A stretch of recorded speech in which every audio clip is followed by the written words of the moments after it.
Good afternoon, all members at the back. Yeah, good. Good to see the hands are waving. So I CA Sachin Minyar, welcome you all for this fourth session, which is on audit of balance sheet, profit and loss account, and other certification, including foreign exchange transactions, by our very own CA Prashant Tilke sir. So before I go with introduction of Prashant Tilke sir, I would request Ajinkya Randive to felicitate Prashant sir.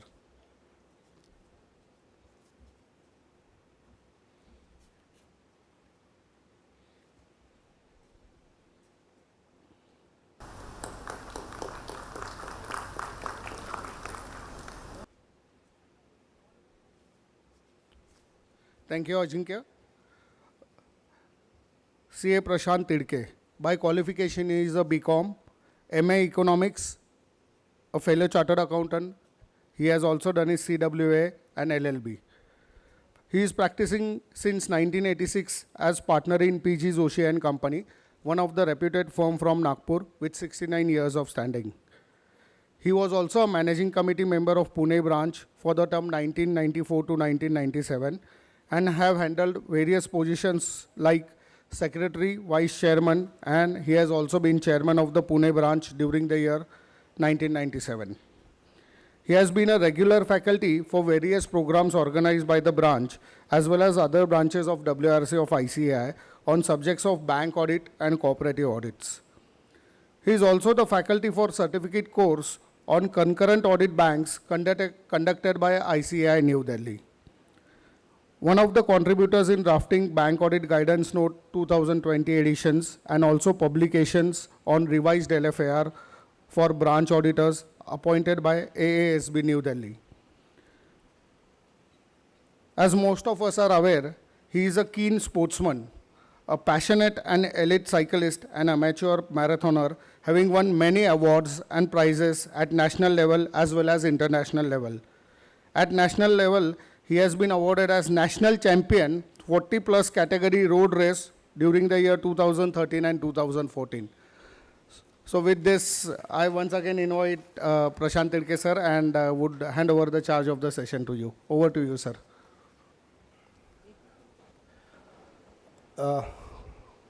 Central Council member from Pune, C.V. Chitale, Managing Committee members from Pune. First of all, let me first congratulate the Pune branch for their selection of topics related to the bank seminar. A very thoughtful process they have followed, and they have covered almost all the practical aspects related to bank branch audit. So my special thanks to them. I have been a regular faculty for this particular bank audit seminar, and every year I travel across Maharashtra and address the members. But here in Pune, I am coming back after a long time, after a long gap of 5-6 years. So it's my great privilege here to speak or present my paper to the members of Pune branch. With this background, let me first address the topic in particular. The subject allotted to me is audit of balance sheet and profit and loss account and other certifications, including foreign exchange transactions. So I divided my presentation into 3 parts. First is I will cover the audit of balance sheet and P&L account. Then I will go on to other certifications. Other certifications include various returns which we as branch auditors have to certify during the course of our branch audit. So that will be the second part which I will be covering. And lastly, when Amruta and Ajinkya called me, they specifically requested me that I should also cover some of the important aspects of audit of foreign exchange transactions. So those of us who would be doing the audit of authorized dealer branches who are dealing in foreign exchange, for them this will be useful. So I will start my presentation. Whenever we visit a branch for audit, it's always better to call for the previous year's file, in which you will have access to all the audited returns. So you can have a basic comparison of the figures of the balance sheet as well as P&L account initially before we start the actual audit process. Similarly, when we are visiting the branch, let us say in the first week of April, almost about 7 to 8 days after the year end, so it is always advisable to also call for the latest trial balance or the balance sheet of that particular branch which you are auditing to see whether there are any major variations in the figures. Especially, I think we should refer deposits and advances. So if there is any window dressing done, if any branch has done any such act by way of increasing the deposits and the advances as at the year end, and in the first week of April, they have again brought back the same level which was there originally. So what they normally do in that case is, they insist that some of the high value depositors, they take a loan against a fixed deposit during the last week of March, and in the first week of April, it gets liquidated. So such types of transactions, if they have done at the branch, you'll be able to identify if there are any major variations in the figures of the deposits and as well as advances. Then identification of any major changes with earlier years of items of balance sheet and P&L account. So whenever, as a reporting under long form audit report, we have been asked to report whether there are any unexplained major variations in income as well as expenditure. So you have to first go through whether there are any increase in advances. If there is an increase in interest income or decrease in interest income, then we have to identify what is the cause, whether it is due to the reduction of bank rate, or whether it is on account of reduction of advances, or whether it is on account of increase of NPA, because once account becomes NPA, it stops gaining income for the branch. So based on that, you should also take the explanations from the branch if you observe any unexplained variations in the items of income as well as expenditure. So before actually I go on each and every balance sheet item, I will just like you to present before you the format of the balance sheet which has been prescribed by Banking Regulation Act. So Schedule 3, Part A, Section 29 of the BR Act deals with the format of the balance sheet and P&L account. Part A is balance sheet and Part B is P&L account. So this is what the major schedules of. On the liability side, we have capital, reserves and surplus, borrowings, other liabilities and provisions and total. So this is the format for bank as a whole. At the branch level, we will have to deal with only deposits and other liabilities and provisions, because all the other three will be handled at the bank at the centralized level. Then on the asset sides, we have cash and bank balances with RBI. So those branches which are like treasury branches, like who are handling the Reserve Bank of India transactions, so those branches will have balances with RBI because they are identified as the treasury branches dealing with the RBI. So they are the agency branches for bank with RBI. Then we have investments that again will not be relevant at the branch level, to the extent that only if at all any investment is held by the branch on behalf of head office. Suppose investment is made in any bonds of the local municipal authority or any other thing, then in that case collection of income will be the duty of the branch, and only we have to verify the physical presence if it is not in the demat form but in a physical form. So to that extent only our limitation of verification is there, because investments otherwise will be dealt with by the head office only. Advances, fixed assets and other assets. Money at call and short notice will be only handled at the head office level, not at the branch level. Then contingent liabilities are there, in which we have bills for collection, bank guarantees, LCs, all these are contingent liabilities. So now we go to the deposits. Deposits, we have got demand deposits, means those deposits which are repayable on demand. Then again, there is a separate bifurcation from demand deposit from banks and from others. this has to be shown separately. Then savings bank deposit, term deposit, bank and from others. So again, saving bank CASA deposit is the main, like current account and saving bank deposit accounts. Those is known as CASA deposits. And then term deposit accounts. So again, banks have to make a separate disclosure of deposits from banks and from others. So that will form your total deposits. There may be different types of savings bank accounts, etc., term deposit accounts that will come separately when we deal with the particular section. Then other liabilities and provisions in which we have bills payable, inter-office adjustment net when it is a credit side, when there are advances are more, and so that it's a inter-office, it's a account between the bank and the branch. So all the entries related to inter-branch or inter-bank are handled through this account, inter-office adjustment account. If it is a net credit, then it will be appearing on the liability side. Interest accrued, again interest accrued which has been provided as of 31st March, but not actually charged to the deposit accounts, will also be reflected under other liabilities and provisions.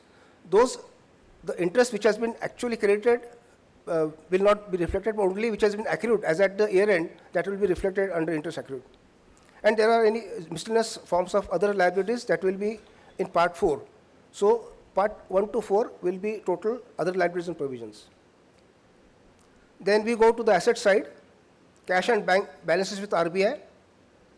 Then those branches who are handling foreign exchange transactions, they may have foreign currency notes also. So whenever you are referring to the balance sheet of the branch which is handling foreign exchange transactions, you will also come across in some branches foreign currency notes. Here you have to count the notes, and only you have to verify whether at end of the year 31st March, whether that has been converted at the closing rate as per the circular. Normally, this conversion of currencies is being done, and that is being done at the core banking level of the bank. So normally, it will be correct. There is no control of the branch to determine these closing rates. Balances with RBI, this is related to those who will be having the treasury operations. Then balances in current account and other accounts, so that is regarding the cash and bank balances.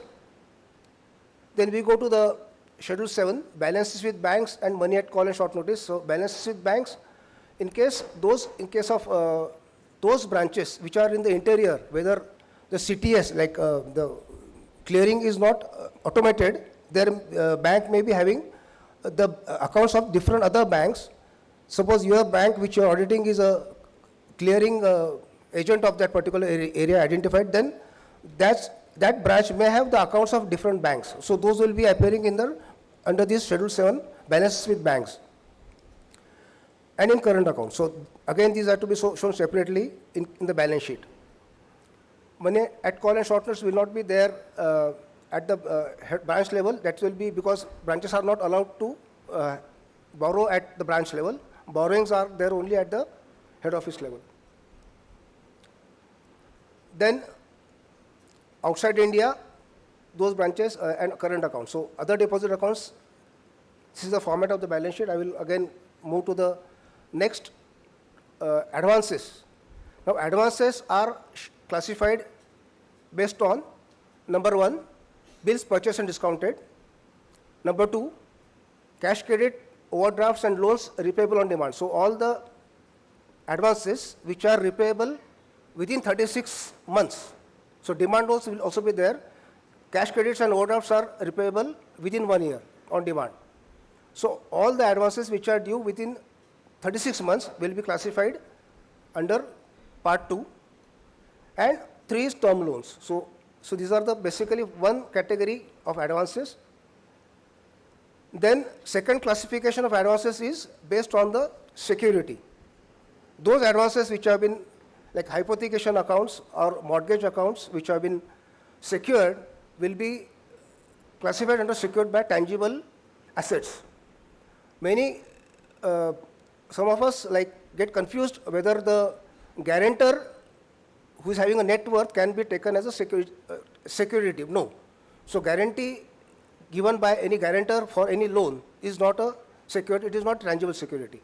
That we have to note. Only it can be way of a physical asset. It may be a movable asset or it may be a immovable asset in case of a mortgage. Then second classification by security is covered by bank or government guarantee. Government guarantee, it may be of the central government or maybe state government. So all those accounts which have been guaranteed by some other bank or by central or state government guarantee, those will be classified under this category. And lastly is the remaining category, that is unsecured advances, which are clean advances without any tangible security. These may be only guaranteed by the guarantors, or it may be guaranteed by, or it may be just clean advances without any security. So these all loans will be classified under unsecured advances. Third type of classification of advances is priority sector and public sector. So public sector, all the major finances, advances will be under public sector, and priority sector is all your MSME advances, medium, small scale industries, agriculture advances. All these advances will be categorized under priority sector. And banks, exposure to banks means whenever there is any funding by banks inter se, that will be appearing here. So against bill discounting of done against LCs discounted by other banks. So all these exposures which have been guaranteed by other banks will be classified under this particular category. Then next category is advances outside India. Again, this will be related to the branches which are handling the foreign exchange exposure, due from others and due from banks. So exposure to foreign banks will be classified under due from banks, and in case of others, other borrowers which are outside India, under others category. Similarly, there will be BP, BD, those are foreign bills purchased, FBP and FBD, foreign bills discounted, that will be categorized under advances under India, but again, separate 3 subcategories are there. So all these advances are to be shown in the bank's balance sheet. For advances, it is security-wise, facility-wise, as well as purpose-wise.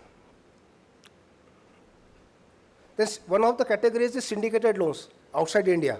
Syndicated loans are just like loans, like in India we have consortium banking finance. Similarly, for borrowings outside India, syndicated loans means there are more than one foreign banks involved in case of syndicated loans, and however, the control of that particular account is done by only one bank, which is known as the agency bank. So that agency bank will control the total finance of that particular borrower.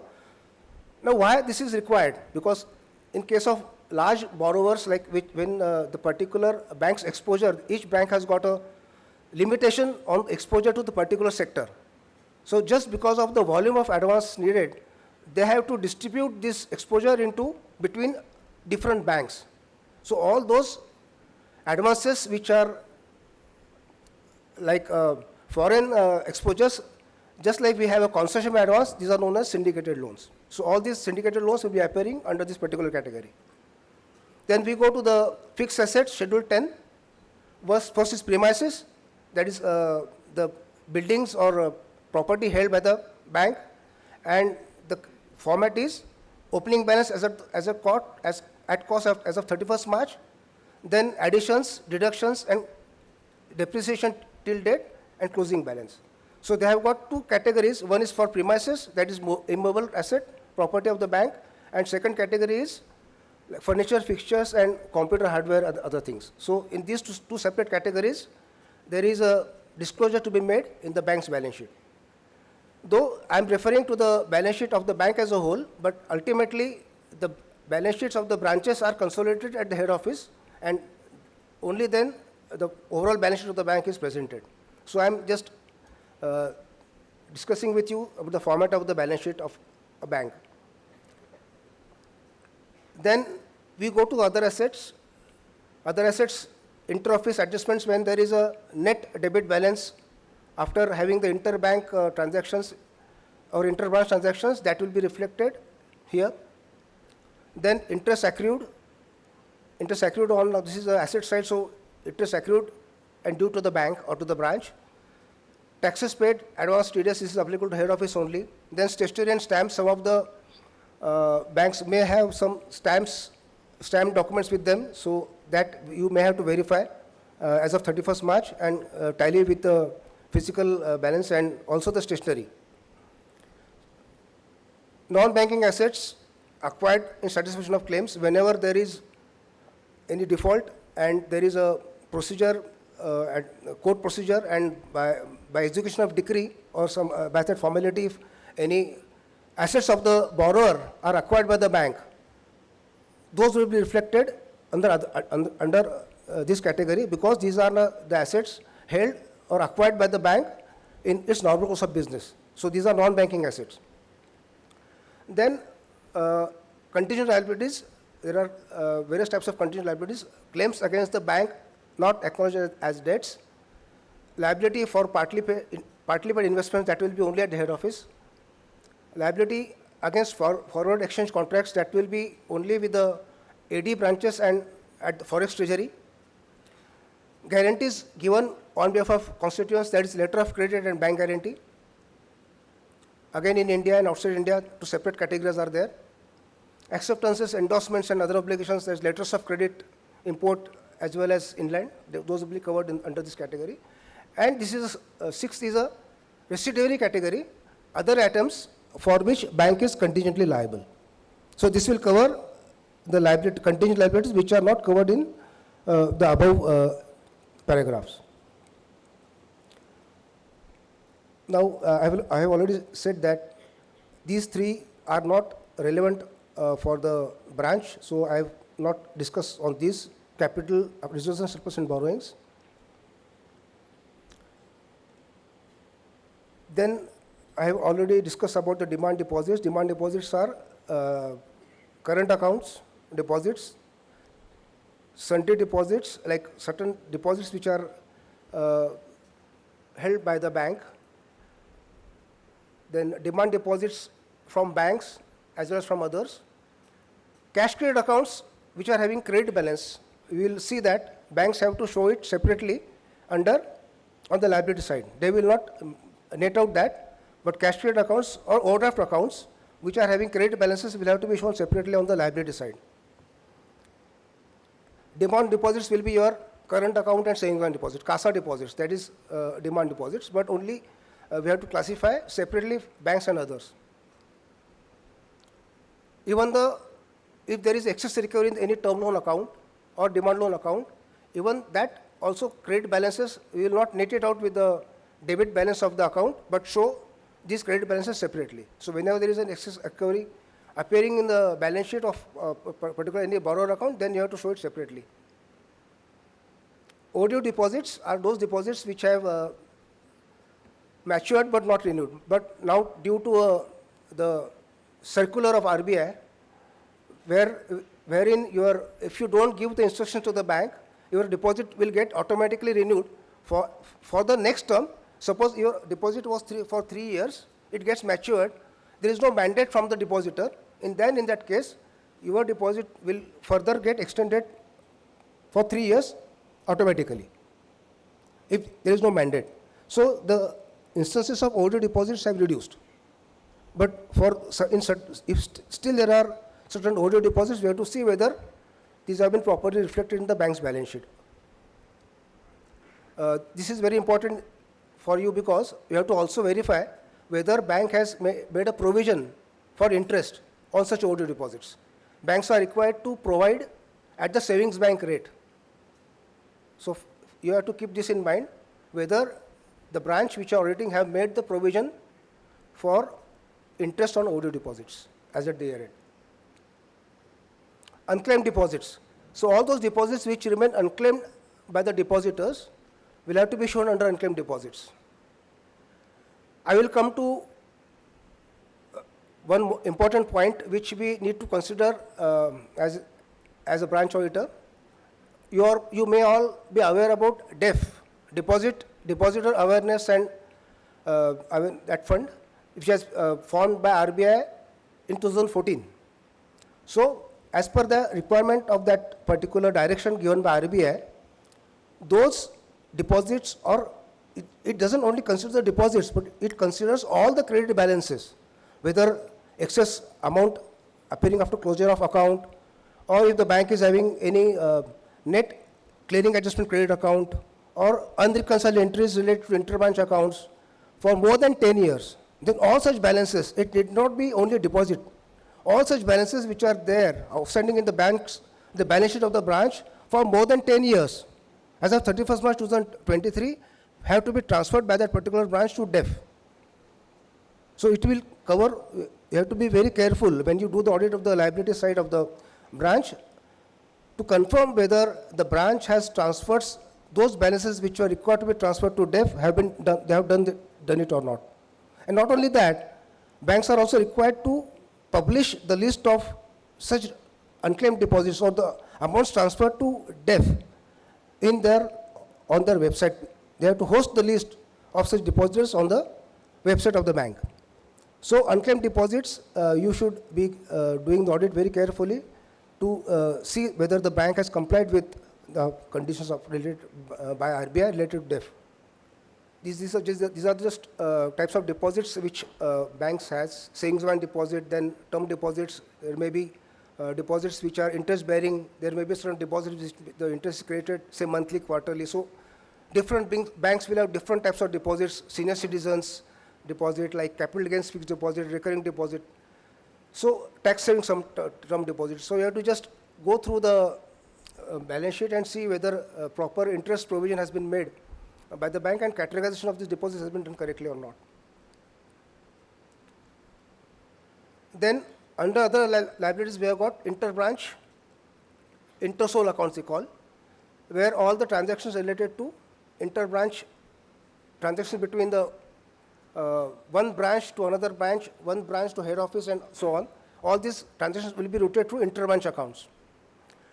With the CBS being, with the core banking solution being there since many years, you will not observe any unreconciled entries related to interbank, because the originating entry as well as responding entries will be nullified under core banking solution. So there you will not find any such entries which are unreconciled in interbranch accounts.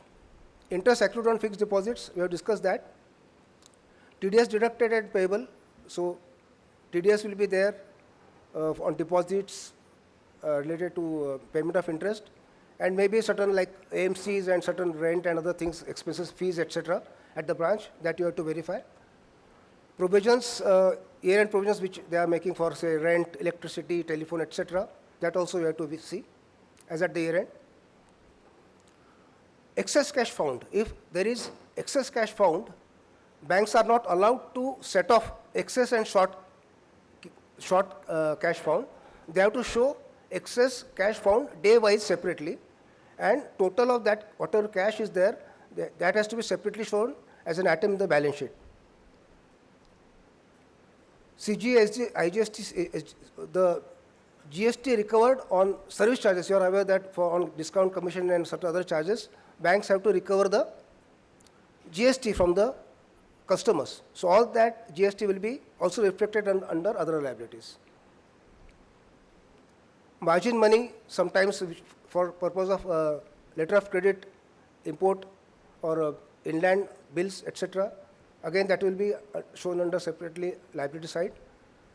Suit files under deposits. There are certain deposits which are there. There has been some recovery made from the borrower's account. But since this case is going on in the court of law, and the court of law does not allow banks to credit the proceeds to the loan account of the borrower. So all such recoveries which have been made by the bank from such borrower, in case of suit filed accounts, depending upon the court's directions, they will have to keep such deposits separately parked under suit files under deposits. So again, that will be a separate liability item in the balance sheet of the branch.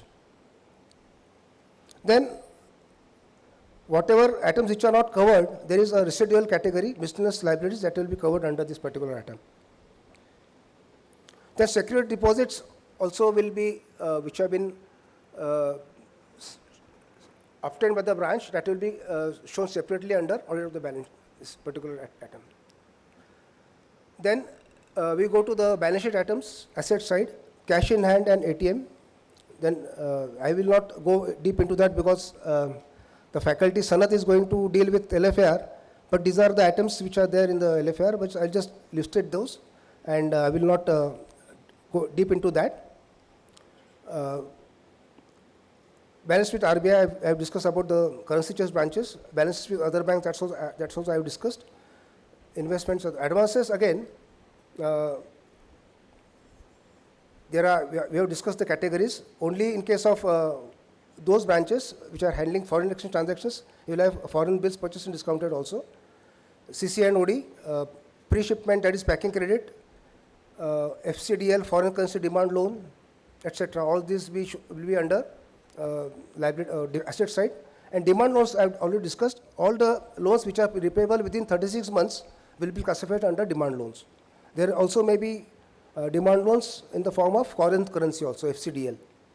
Term loans, short, medium, long. So more than 3 years, 3 to 5, 5 to 10, more than 15 years. So depending on the term of the deposit term loan, then these are classified under short, medium or long term. Funded interest term loan account, FITL, is that portion which has been, in case of those accounts which have been restructured by the bank, there is funding of certain interest done. That funding of that interest either from the cash credit account of that borrower or from the term loan account or from the both accounts is carved out as of the date of restructuring and parked in a separate account known as FITL account, for which banks have to make 100% provision. So whenever you refer any FITL account, you have to ensure that against this FITL, the branch or the bank is having 100% provision or not. Staff loans are there, but one thing you have to remember, the festival loans or the festival advances given to the staff, those are not shown under advances, but those are shown under other assets. That you have to keep in mind. But all other loans like staff housing loan, staff vehicle loan, etc., those will be classified in staff loans, except festival advances given to the staff, which is shown under other assets. Housing loans, foreign currency term loans. In case of foreign currency term loans and foreign currency demand loans, you have to understand one thing, that there has to be a rollover done every 6 months. So normally you have the advances which are related to the bank rate. These are related to LIBOR, London interbanking rate. And every 6 months, those advances which are there, whether it is a foreign currency demand loan or whether it is a foreign currency term loan, it has to be rolled over every 6 months. So whether that has been done or not, that you have to verify. Post-shipment, pre-shipment is your packing credit. Post-shipment is after the exports. If there is foreign bills purchased discounted by the bank, those will be categorized under post-shipment.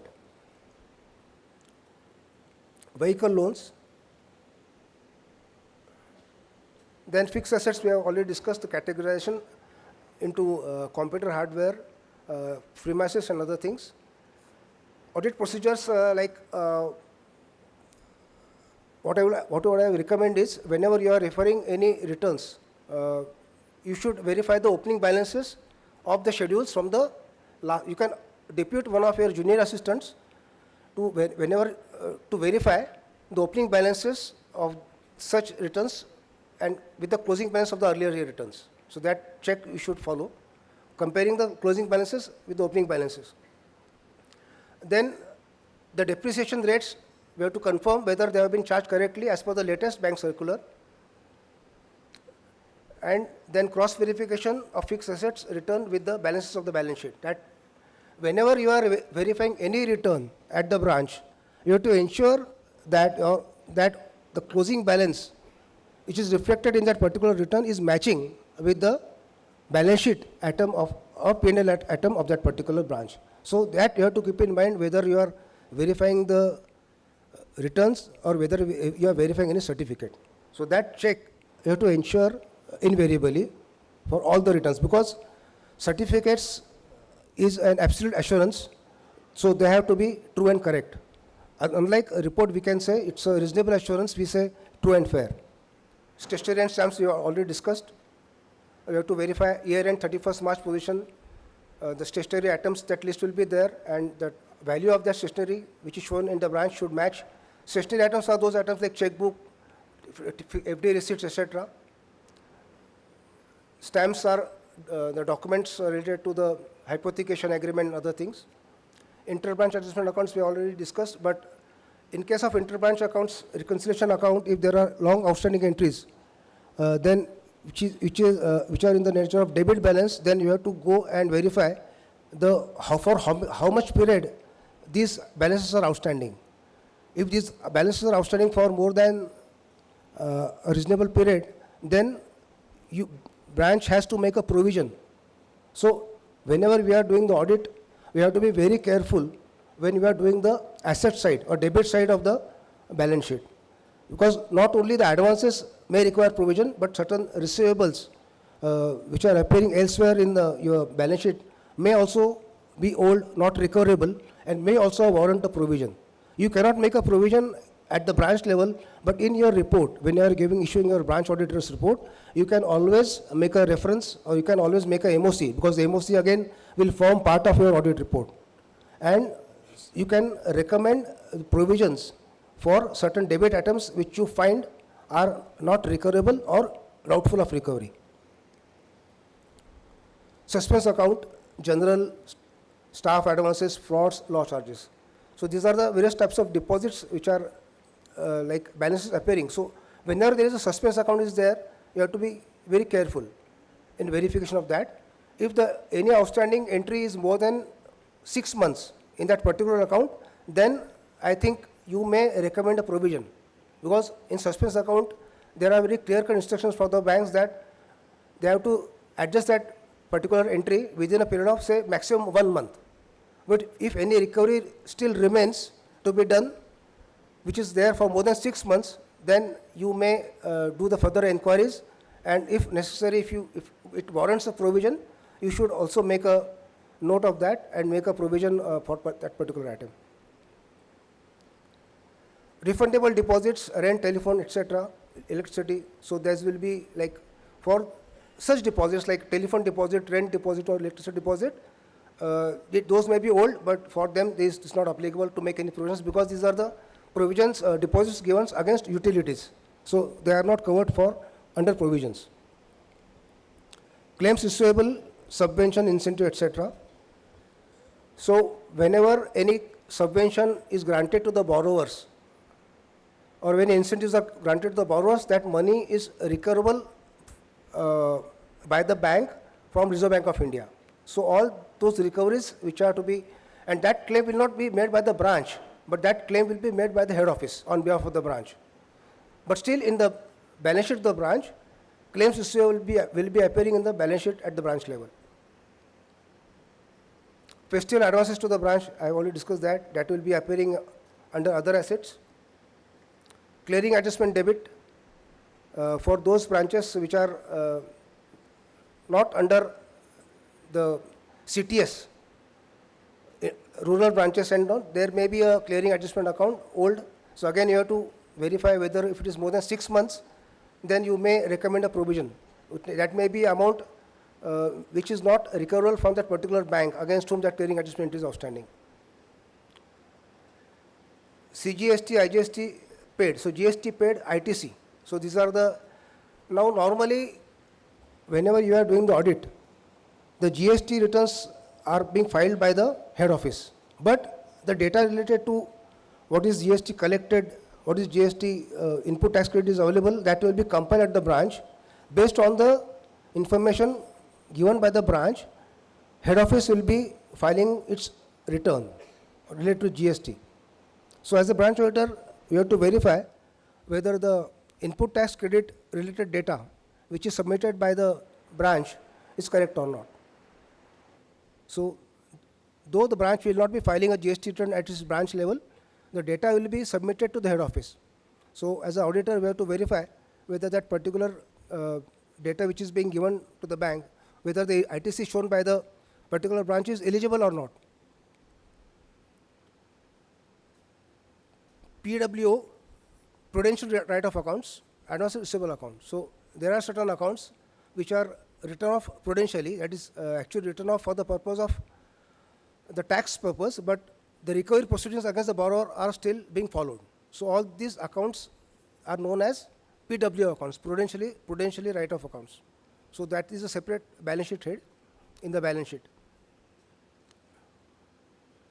Card settlement account. So you are aware that credit card related transactions, if there are certain receivables, then all those receivables under this card settlement accounts, card settlement, whenever you are aware that in ATMs, you can use ATMs and withdraw money from any bank from any ATM.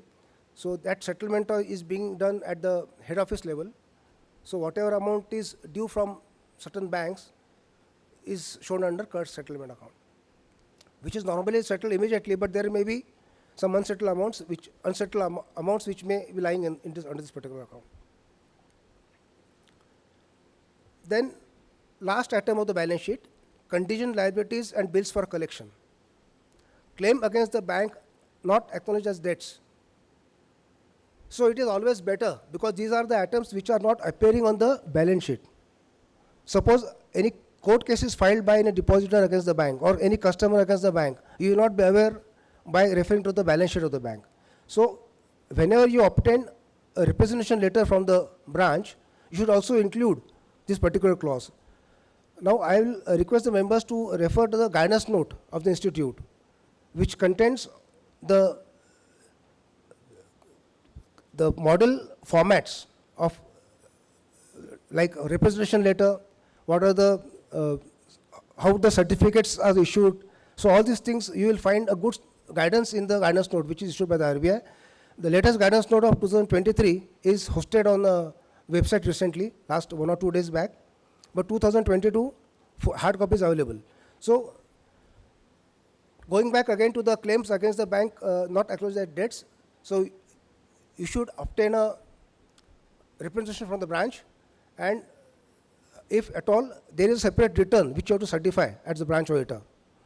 If branch says there is no such case or there is no such liability, then you have to take a letter from the branch manager. And if the information is given by the bank related to any claim which is still pending, like then you can ask for the details from the lawyer of that particular bank and get the status of the case. If you feel that this particular claim is likely to go against the bank, or bank may have to incur the liability, in that case you may also recommend a provision for that particular item. So that thing you have to keep in mind whenever you observe any such claims or such court cases in which the branch you are auditing is a counterparty or party. Liability on account of outstanding foreign exchange contracts. So those of us who will be doing the branches audit of ADA branches, you are aware that to cover the fluctuation of the exchange rates, banks enter into a foreign exchange contracts on behalf of the customers. So whenever any such foreign exchange contract is entered into by the bank, then they has to be shown under contingent, because if there is a fluctuation in the rates in which bank may have to incur a liability, so all such liabilities on account of foreign exchange contracts, so all such should be reported under contingent liabilities. Then performance guarantees, it may be inland or foreign. Financial guarantee, inland or foreign.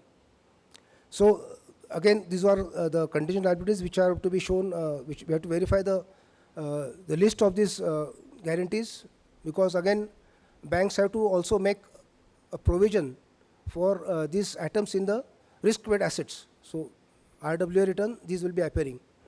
And you have to also match the figures shown in the balance sheet of the individual total guarantees for performance as well as financial with the balance sheet of the bank. Then similarly IBC, OBC, bills for collection, and there is a reporting on in LFAR on the invocation of bank guarantees and devolvement of LCs. So wherever there is any invocation of bank guarantee, then in that case banks have to fund that particular guarantee, and for that bank has to recover this funded liability from the borrower. So we have to verify how many bank guarantees have been invoked during the year under audit, how many LCs have been devolved during the year, and whether the recovery of the same has been done from the borrower or not. Because ultimately, banks have undertaken the guarantee, so banks have made the payment, but ultimately recovery has to be made from the borrower or the customer. So you have to report separately whether all these recoveries have been made as of 31st March or not. So that is a separate LFR para. Then we go to the profit and loss account. This is the format again, part B of the Banking Regulation Act, Schedule 3. Interest earned, other income, expenditure, interest expended, operating expenses, and contingencies. Then this is not applicable to branch, so I will skip this. This appropriation, etc., that is only being handled at the head office level. So I'll skip this, but this is the format as per the BR Act. Then I will go to Schedule 13, interest earned. Interest and discount advances on bills is first part. Then income on investments. So that will not be again at the branch level. And interest on balances with RBI and other bank interbank funds. So these are the three categories of interest earned, and other categories. So interest, discount, commission, etc. comes under Schedule 13. Then other income is commission, exchange, brokerage, profit and sale of investment, that is again at head office. So 2 and 3, 4. So these three are at head office level or not at the branch office. Commission, exchange, discount, etc., that will be there at the branch. Bank guarantee commission, LC commission, guarantees like brokerage, etc. So this is the format I just wanted to show you. The income by way of dividends from JVs, subsidiaries, etc., that is again handled at the head office. Then interest expended is interest on deposits, interest on RBI, bank borrowings, again at head office. Interest on deposits will only come at the branch, and others. So there is total interest expended. Operating expenses, provision for employees, payments to employees, salary, that is I think handled by the head office only. Only the payments will be made by the branch. Rent, taxes, lighting, that you have to verify at the branch. Printing, stationery, publicity, these are the heads under which the P&L items are being shown or disclosed. Depreciation on bank's property, again director's fees, allowances and expenses will be only at the head office. Auditor expenses, fees and expenses, including branch auditors, again this is a head office item to be verified. Only the branch audit fees will be reflected at your branch which you are auditing. Postage, telegrams, telephones, repairs, maintenance, insurance and other expenditure. So this is the format of the P&L account as per Part B of the BR Act. So coming back to the procedure, again we have discussed about the comparison of previous year's P&L account with current year's. Unexplained significant variations, again we have to report in the LFR. Then we have to go through the latest inspection report, revenue audit report, income and expenditure audit report, and its compliance to identify the areas of revenue leakage. So when you are doing any audit of P&L items, it's always better because time at our disposal is very short. So we cannot go deep into the revenue part of the balance sheet, but we can always refer these latest reports and compliance and identify areas where the branch has got any lacuna related to the revenue leakage. We can do some test checking of interest received on advances, discount, commission, and if you observe any material differences, then we have to report. Compliance with the income recognition norms, you are aware that IRAC we have got a separate session, but banks are obtaining a certificate from the branch auditor that branch has complied with the income recognition norms and IRAC norms and even classification of advances. So you have to see that also. Test checking of interest paid on deposits. Here what you can do is you can test check few items related to the premature withdrawal of fixed deposits where there is a penalty clause is there and there is a interest, so those cases you can verify. Then other matters, recovery of processing fees on new sanction renewals. In case of those accounts like branches which are large corporate branches, you can verify the processing fees because these are there in volume, like value is more. Recovery of lead bank charges whenever the branch you are auditing is an industrial branch or a corporate finance branch, then in that case, if it's your branch which you are auditing is a consortium leader, then apart from the processing fee, they are also eligible to get the lead bank charges. So that amount may be few lakhs, 5 lakhs, 10 lakh rupees. So you can verify whether such charges have been recovered by the bank or not. Discount, commission, BP, BD, depreciation, recovery in PW accounts, and year-end provisions of expenses. So year-end provisions for expenses like rent, electricity, etc., that you should verify whether as of 31st March, the provisions related to year-end have been made or not. So here I complete my presentation on P&L, balance sheet and P&L account. I will just run through the certification part. Audit report, we have discussed is a reasonable assurance, while certificate is an absolute assurance. So whenever you are issuing the certification, what you can do is, even our guidance note of institute, they have said that you can have a single UDIN for all the certificates and returns. And the guidance note has also given a format of how you can report. How in a single, like a single letter or certificate with single UDIN, you can certify all the returns of the particular branch which you are auditing. You need not have a separate, only thing you have to ensure that the date of certificate has to be same for all the certificates and returns. So that you have to ensure. So that is one important thing which I wanted to share with you. Even whatever report we are giving on Ghosh and Jilani, Ghosh is related to some internal control and fraud related reports. These are very old reports, but we have to they are still there in our certification list. The time at our disposal is very less. There are a lot of clauses in that, a lot of compliance. It is involving a lot of checking. So what our institute in the guidance note has recommended that you can give your disclaimers, you can give how much test check you have conducted and safeguard your interest, and based on that you can, there is a separate format given for Ghosh and Jilani committee reports, which as a branch auditor we can give, in which we are giving maximum disclosures, disclaimers, sorry.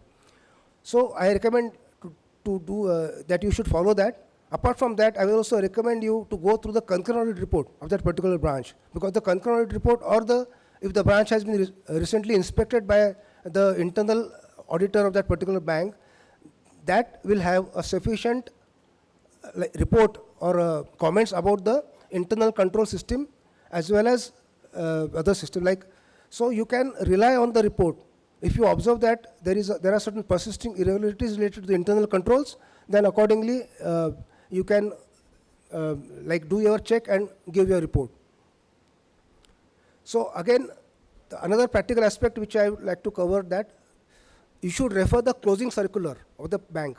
That closing circular of the bank is very important, not only from the point of view of the bank, but also from the point of view of the auditor, because it will give the clear-cut instruction to the branch how the closing of the particular branch should be done, what are the returns to be submitted by the branch before audit, what are the submissions, what are the returns to be submitted by the bank, by the branch after audit, which are the returns which are to be certified by the branch auditors, which are the returns which are not to be certified by the branch auditors. There will be a separate list of returns in which auditors are required to sign. So that should be our checklist.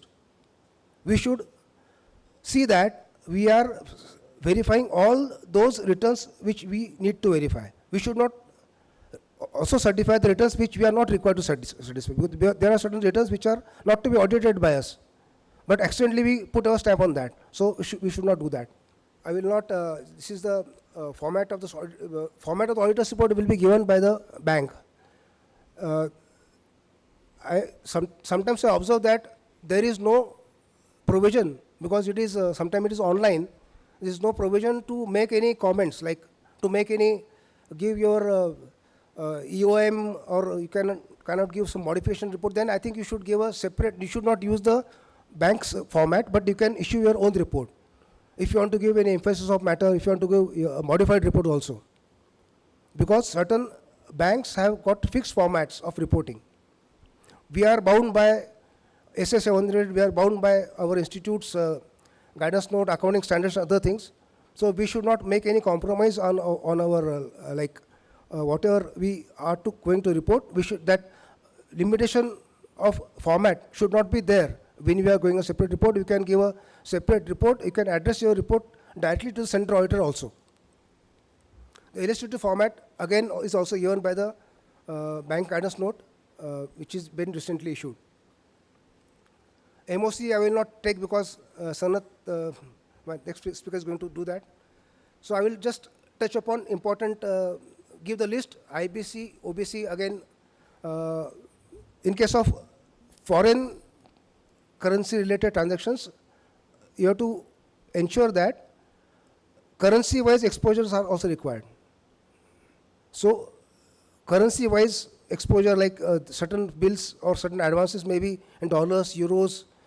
So for each foreign currency, we should have a separate breakup, because ultimately when we see the balance sheet of the bank as a whole, that return has to show the country wise exposures and also country wise exposures. So you have to be careful when you report on the AD branches. Claims against the bank, we have discussed that.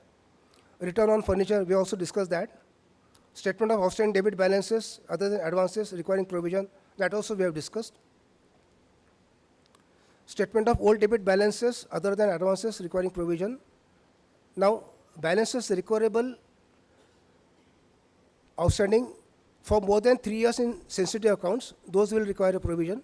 In case of nostro debit balances outstanding, the provision is required if outstanding for more than 2 years. So that for nostro accounts, debit balances provision 2 years, that you have to keep in mind. In case of service branches, the net debit balance outstanding for more than 6 months warrants provision for clearing adjustment account, that you have to keep in mind. Those who are doing the service branches. Outstanding suspense account, we have discussed that wherever any balance is outstanding for more than 6 months, it will warrant a provision. MOCs we have discussed. Advances, you have a separate session, I will not go into that. There is a separate MOC for RWA. I will not discuss that. I think with our next speaker will cover that. We have discussed about the classification of advances, facility wise, security wise, sector wise, that we have as prudential norms means standard, doubtful, substandard, doubtful, and loss. Return of, then these are the 3 returns.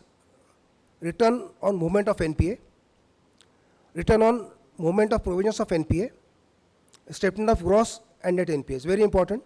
These are the 3 returns which we have to certify as a part of our audit.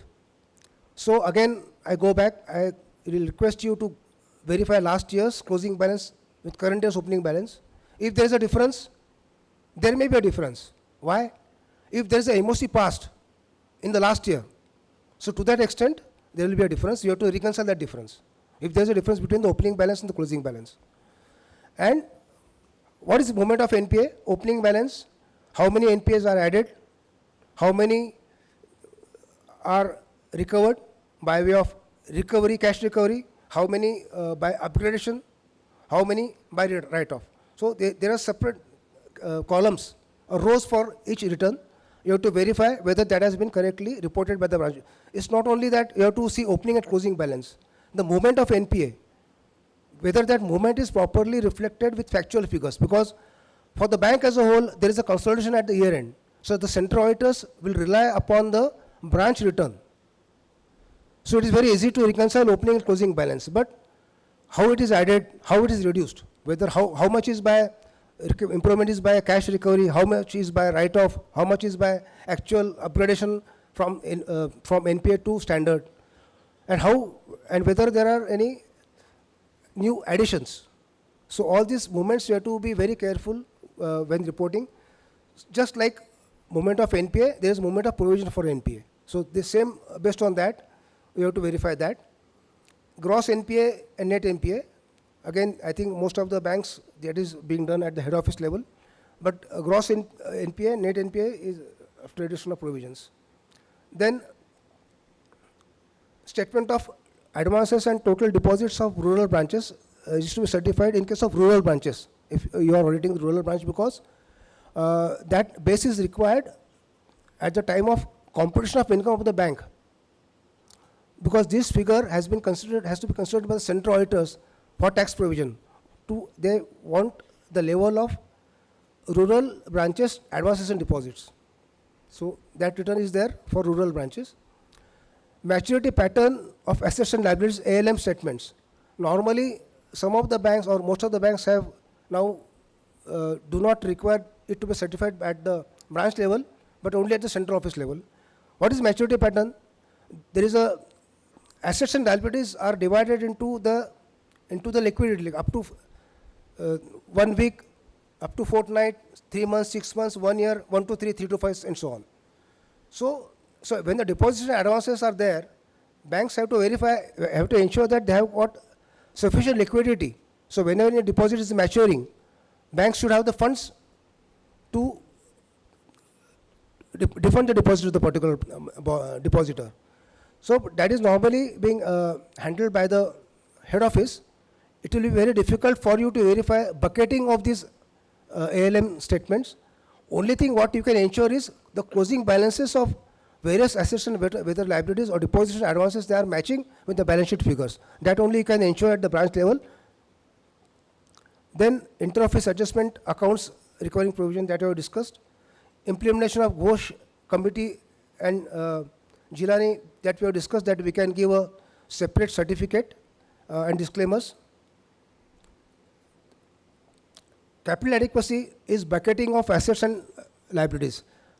Basel 2, Basel 3 is very, very important. If you are auditing the branch which are having large advances, then for advances more than rupees 5 crores, there is a external credit rating compulsory.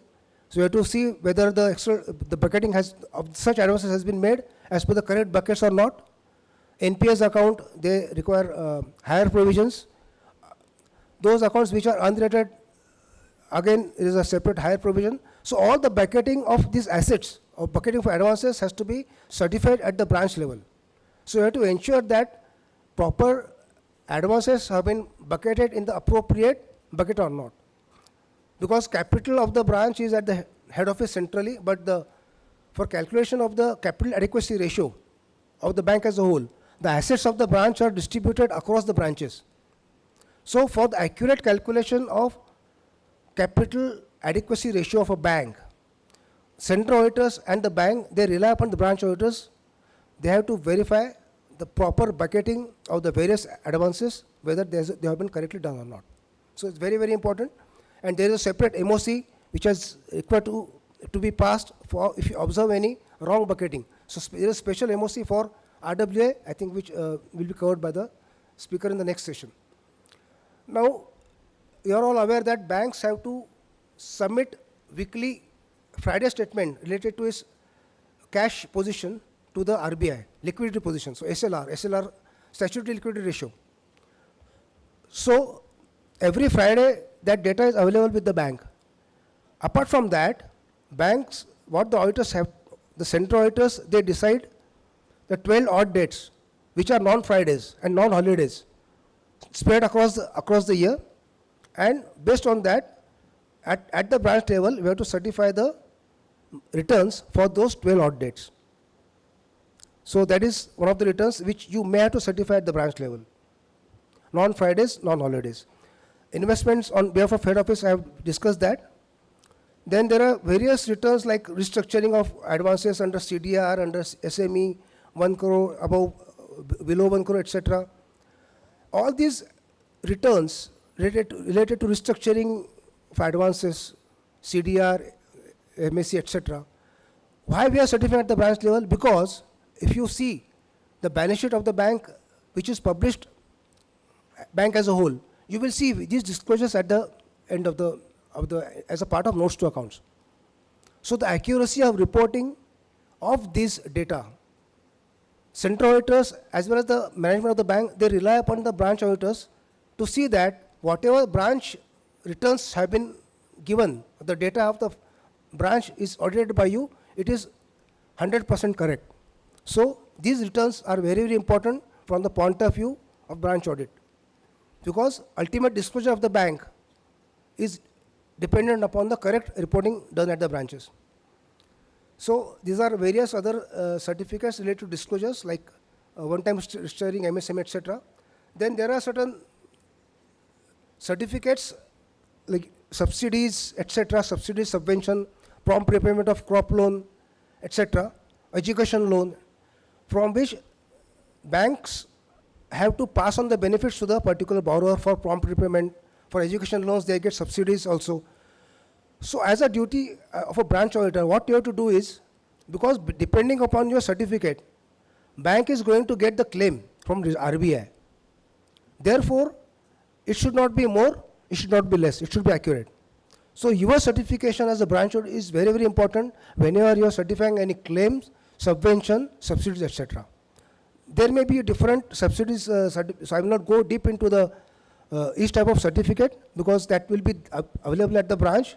The backend data, you have to verify whether all the eligible accounts of crop loan accounts, education loan accounts, etc., they are covered in your certificate, so that exact claim is lodged by the bank with RBI, because RBI reimburses that amount to the particular banks depending upon the claim certified by the branch auditors, and ultimately central auditors, they certify this claim at the central office level based on the certification made by the branch auditors. So make use of guidance note for reports. There is a guidance, I go in reference to the this old guidance note, but still available there. I also discuss about the disclaimers given related to Ghosh and Jilani. Last portion of my presentation, I will just deal in 5 to 10 minutes, if I got that much time, related to foreign exchange transactions. You are aware that there is a separate reporting format in long form audit report related to foreign exchange transactions. So those of us who are doing authorized dealer branches dealing in foreign exchange, there is a separate LFAR. So I have considered that LFAR questionnaire for the purpose of my presentation. So basically, we have to see whether that particular branch has complied with the FEMA rules and regulations. There are various circulars given by the RBI related to the foreign exchange transactions, whether those have been complied or not. These branches are being audited by the concurrent auditors. It's a compulsory, all the authorized dealer branches compulsorily have to be covered under monthly concurrent audit. So what you can do is, immediately when you are doing the audit of foreign exchange transactions, you should call for the latest concurrent audit report, inspection report. RBI inspection report also is there, and identify the persisting irregularities, means those irregularities which are appearing again and again in the report are known as persisting irregularities. If you see that on a particular portion related to any deposit, say business like NRE, NRO, FCNRE, EFC, RFC accounts. EFC is exchange annuous foreign currency. RFC, resident foreign currency accounts. FCNRE accounts are those which are designated in foreign currency. FCNR, NRO, and NRE. You are aware about all those accounts. So if you observe any observations, negative observations related to this in the reports, you should refer that. And also, if you still observe that these are being still continued, you can give your comments in the LFAR. Verification of foreign currency cash balances that we have discussed. Verification of operations of various NRE accounts, NRO, FCNR, EFC, and RFC deposit accounts. You are aware that you cannot, there are certain restrictions on transferring the money from NRO to NRE. Once you transfer the funds from NRO to NRE accounts, means funds are readily available to the particular depositor. He can anytime withdraw that money sitting in USA or UK or wherever he is. So you are aware, we are issuing 15CA, 15CB forms for even transferring the funds from NR to NRE account. So there are various restrictions and limitations of transfer of funds inter these accounts. So you have to be aware about those rules, and then while you are doing audit of that particular branch. Then there are certain various returns which are to be submitted, required to be submitted by the branches to RBI, to the controlling office. You have to verify whether such returns have been filed by that particular branch or not. Conversion of foreign deposit and advances rate at a closing rate. Again, that closing rate will be arrived at the core banking level. So you need not worry about that, but still, if you want to verify, you can ask for the circular from the particular branch, which like give you the rates of various exchanges, like euro, dollar, etc., which is to be transferred at which rate. FIBC, FOBC, bias credit, LOC are aware about that, import letter of credit, LOC are aware, letter of comfort, bias credit, so I will not go deep into that. Dealing room operations will be there only in case you are auditing a forex treasury branch. Then there are front-end operations dealing with directly with the exchange, foreign exchanges, etc. Then there is a medium level at dealing room. There is a medium level management which is doing the risk-based monitoring of these transactions, and there is a back-end office which is doing execution of this execution and recording of such transactions in dealing room. But since this is a very rare thing, I will not take much time on that. And any other foreign exchange transactions which is not covered above. So again, what are type of foreign exchange transactions? Advances, packing credit is shipment. PCI, you have to see whether the concession rate of interest has been applied or not. Packing credit, post shipment, we have discussed that. FCDL we have discussed. Foreign bills, foreign purchase discounted we have discussed. To ensure compliance with controlling office guidelines, framework provisions and extent that should be followed or not. Now, one more important thing I will spend some time on that is nostro accounts. Banks, nostro accounts, what is nostro account? Nostro account means suppose State Bank of India, Mumbai, is having an account with State Bank of India, New York. So that is known as a nostro account. So on a monthly basis or a regular basis, they have to obtain a confirmation certificate at the month end or the balances, and they have to reconcile those balances as at the month end regularly. Whether that reconciliation has been done or not, that we have to verify. We have to verify certain transactions because SWIFT is the only mode, protocol through which such transactions are being handled. There is no other mode by which the transactions can be done. It's only a SWIFT protocol, so you should have a basic knowledge about how SWIFT works. You have to verify the reports which are available in the system. After that PNB thing, Ketan Shah thing, all the banks have compulsory integrated their SWIFT operations with the core banking solution.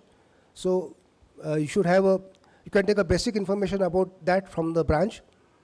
Then you have to also verify whether there are any dormant or inoperative nostro accounts at the branch. I've already discussed that if there is any debit balance related to old account, dormant account, more than 2 years, which will warrant a provision. Conversion we have discussed again, will not go deep into that.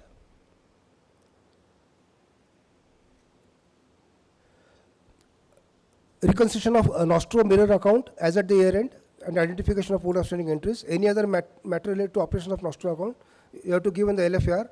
What is vostro account? State Bank of India, Mumbai, opening account at State Bank of New York, India, New York. It's a nostro account for us. But for them, for for State Bank of India, New York, SBI account is a vostro account. So there is a difference between a nostro and vostro account, just to understand. So if your branch, you are having any vostro account, then you have to verify the operations of those accounts. Suppose State Bank of New York is having account in State Bank of India, Mumbai, then it is known as a vostro account. Then you have to verify that and give a report in the LFR. So friends, I am thanking you for post-lunch session for your patient hearing. If you have got any queries, you can ask related to any of the 3 topics which I have discussed. Otherwise, I will give the charge of this session to the organizers. My number is there. You can also note it down, and if required, you can send your queries to me. If time permits, I will definitely answer them. My number is 98906 34915. Thank you very much. Thank you for the patient hearing. Thank you, sir. Indeed, everybody understands over here that while doing bank branch audit, advances are really the core where we concentrate, but at the same point of time, we cannot neglect the balance sheet audit or the audit of the P&L and the various certificates that we issue. And surely, sir, your deliberations would help us to do it diligently, keeping in mind the overdraft, overdue deposits that you mentioned about, as well as transfer of those unclaimed deposits to DEF account or provisioning of interest on FITL. Surely it will help us, all of us, to do our work diligently. I, on behalf of Pune branch of WRC, thank CA Prashant Tidke for sparing the time and giving us lecture on this topic. Participants will take a short break for tea and join back for the next session. Thank you. I welcome you back after a short break for the next session, that is on LFAR, MOC and documentation. And I welcome our today's speaker, CA Sanat Chitre sir. So on behalf of Pune branch, I welcome you. A brief introduction about our today's speaker. Sanat Ullas Chitre, partner MP Chitre and Company, is based in Pune and heads our Pune branch and specializes in statutory internal audits and management consultancy. He is also a qualified member of the Institute of Chartered Accountants of England and Wales, one of the signing partners of the firm for BFSI sector. He has also taken special interest in social initiatives and is a member and director of Chitre Foundation, a charitable institution. He is also treasurer of the British Business Group Pune chapter. He has been part of many working groups of ICI, member of ICI Export Advisory Committee for 21-22 and 14-15, empaneled as a technical reviewer with the Financial Reporting Review Board of ICI, member of ICI Study Group to prepare guidance note on audit of banks, a member of new publication of ICI on early signals of bank fraud, member of ICI Management Accounting Committee, member of Banking, Financial Services and Insurance Committee of WRC for the financial year 2017-18, member of the study group to formulate educational material on Ind AS 19, and member of Corporate Laws and Corporate Governance Committee of WRC of ICI for 2021. I request now CA Amruta Kulkarni, Vice Chairman Pune branch, to kindly felicitate our today's speaker, CA Sanat Chitre.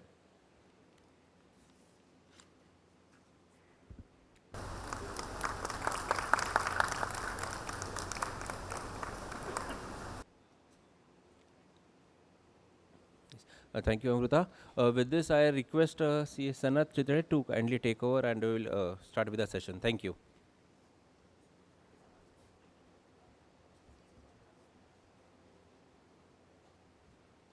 Good evening, everyone. Hope everyone has had a good refreshment after a great session by Prashant Tidke sir. So first of all, I'd like to thank the Pune Managing Committee and Pune branch of WRC for inviting me as a keynote speaker for national seminar on branch bank audits. Today's topic that is allotted to me is LFAR, MOC and documentation. So first we can start with the standard disclaimer that these are my personal views and not the views of our institute or my firm, that is MP Chitre and Company. Yeah, so first is I would like to give everyone a brief of what is an LFAR. So long form audit report is a form of questionnaire in the form of a report that is required to be submitted by a bank branch auditor as part of his deliverable. If we look at the history of LFAR, it was first introduced by RBI in the year 1985, then it got revised in 92-93, 2003, and the latest revision has happened in September 2020, wherein a lot of modifications have been made in various aspects, mainly relating to advances and then other information like MIS. The appendices of LFAR, if we look at the RBI circular dated September 2020, is also relating to specialized branches dealing in Forex, which the earlier faculty has already covered. Then there are branches having very large advances, recovery of NPAs, and then branches dealing in clearinghouse operations. So typically, what happens is that all such branches are covered by the statutory central auditors. So I'll just touch base you through these appendices. Now, the most important thing is that for any deliverable, we need to first understand why it has come into existence, and second is as to how do we execute the methodology of delivering it, right? So first thing is that the overall objective of LFAR is to can be bifurcated into two pieces. First is transaction testing. So when we say transaction testing, it goes right up to the level of TB, trial balance, then account-wise advances, and further transaction testing in the respective account codes. Now, LFAR, which the branch auditors issue, has a significant amount of importance which is attached by the statutory central auditors. As our firm is involved in various statutory central audits, I am privy to a lot of LFARs which have been issued by branch auditors. So first and foremost is implementation of policies and regulatory requirements. So as a statutory central auditors, when you sit at the helm of the bank doing the HO areas, you get to know the flavor of risk management, implementation of policies and procedures at the branch level. So it is of utmost importance. Second, what is the efficacy of system which is being implemented at the branches? Now, as we all know, all banks are equipped with CBS, that is core banking system. So in case of CBS, it is a systemic risk which everyone is living with. So even if there is an error at one branch, it may have various ramifications over the entire branches of the bank. So just to take you a small example, in one of the instances, one of our branch auditors had observed an issue regarding debit of interest in specific product codes relating to gold loans, wherein he had raised an observation that interest was charged twice in this product code. When we reviewed it, we came to know that it is a systemic risk and we need to apply it across the bank rather than looking in silos at a specific region or any specific branch. So what we found is that the specific product codes related to gold loans were affected, and that is how we have taken various risk mitigation measures and then appropriately dealt with the issues. So the magnanimity of branch auditors issuing LFAR is much larger than honestly which we are looking at. And they honestly add a lot of value in concluding the audit of the central statutory auditors. So second is the review of transactions. So in case of LFARs, which has been revised in September 2020, what has happened is that RBI has made a two-pronged approach or suggested a two-pronged approach, wherein you have to select accounts above a certain threshold, which I have mentioned in my following slides. So once you select the accounts above certain threshold, you have to go through each and every account and comment on it in the relevant sections, which also I have mentioned in my following slides. The second is that if there is a branch, you do a Pareto analysis and you find that even by selecting the accounts which are above the threshold, you are only achieving 20 or 30% of the advances. You have to have a deep dive than a dipstick approach in case of other advances, because you will not get comfort. So in that case, what you need to do is do a lot of data analytics, so by means of which you can get a greater comfort on the systems and processes while verifying such advances.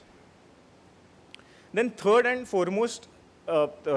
last thing which I have mentioned in this slide, it is visible over there, is verification of data integrity and data related control systems. Now, this has been a watershed moment in case of LFAR, wherein MIS verification has been mandated to the bank branch auditor by RBI. Earlier, it was not a part of the LFAR, and a greater stress has been laid out on it.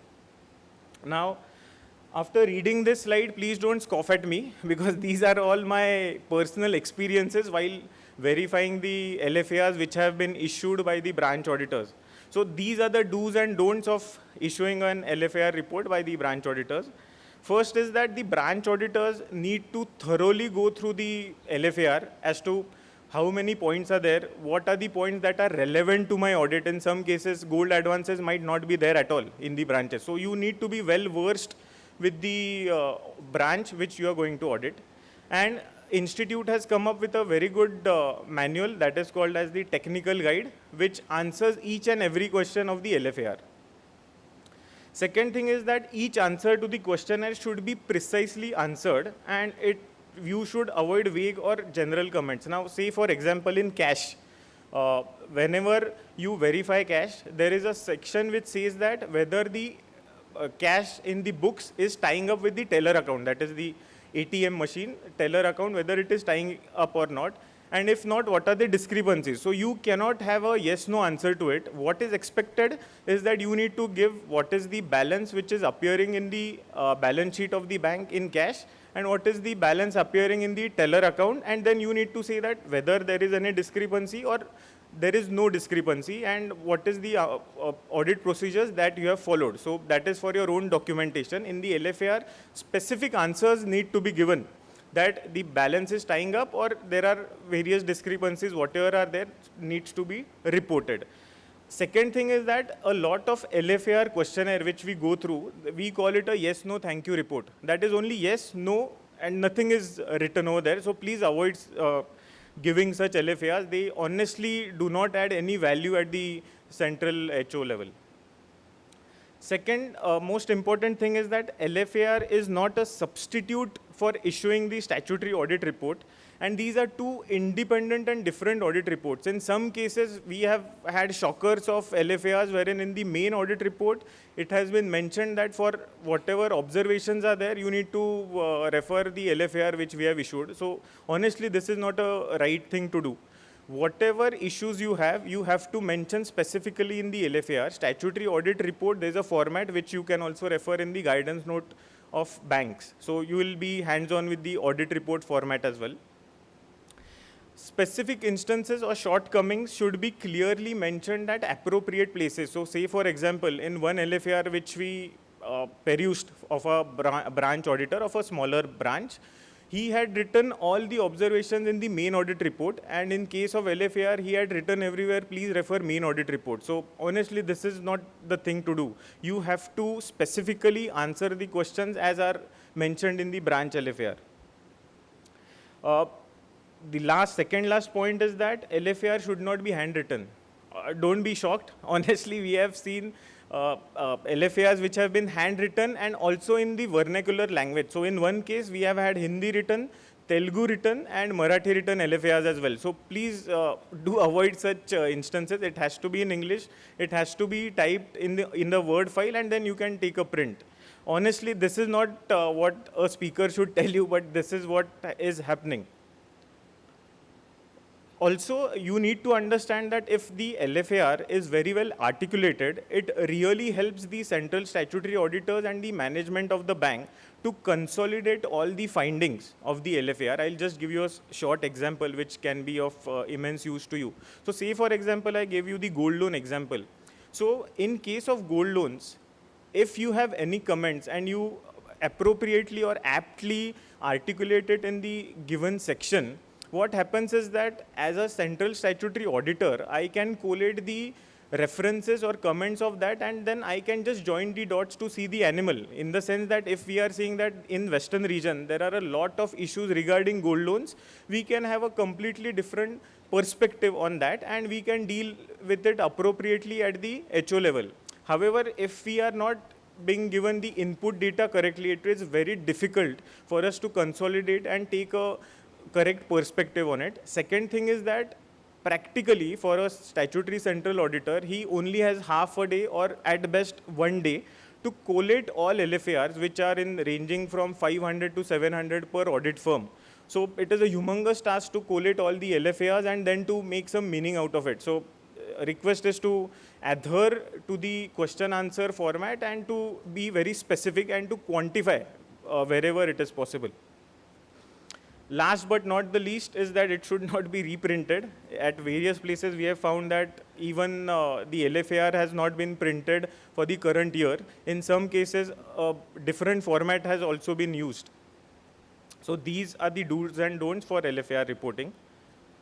Now, just this slide reflects what are the reporting parameters in an LFAR. So if you see closely, you will observe that it is a reflection of the balance sheet. if you see the reporting parameters, first is assets, second is liabilities, third is the profit and loss account, and fourth is the general, that is gold, other records, interbranch, frauds, KYC, MIS, and miscellaneous. So almost all the topics in general were not included in the earlier LFAR. Post modification in 2020, it has now been included. So in assets, cash, balances with other banks, money at short and call notice, investments and advances. Now majority of the changes have happened in advances portion of it, because advances almost constitute 60% of the balance sheet, and mostly if you do a Pareto, advances also contribute around 50 to 60% of income of a bank. So I have also concentrated on the advances portion of it. Now LFAR major amendments. Now the first thing what has happened is the threshold criteria. Prior to 2020, the threshold criteria was 5% or 2 CR. Now the threshold criteria is excess of 10% of aggregate balance of fund-based and non-fund-based advances, or 10 CR, whichever is lower. So just for your information, I have this slide over here. So there are two types of advances. One is fund-based. So fund-based means actually money has been transferred by the bank to the borrower, and in case of fund-based, a limit has been sanctioned, but actually the borrower has not used it. So in case of fund-based, TL, working capital limits, ODCC, bill discounting are there. In case of non-fund based, BG, LCs and co-acceptances are there. Now, a thing to note is that in case a BG is invoked, that is if the borrower doesn't pay to the vendor and vendor invokes the BG, or in case the LC, that is letter of credit, is default, such facilities which are in the nature of non-fund based partake the nature of fund based. So obviously a shift happens from non-fund based to fund based. Now, why is it important? This is to compute what is the threshold criteria based on which we'll be selecting the samples, or rather it would be a laundry list of accounts which we have to audit because it is in the filter criteria provided by RBI.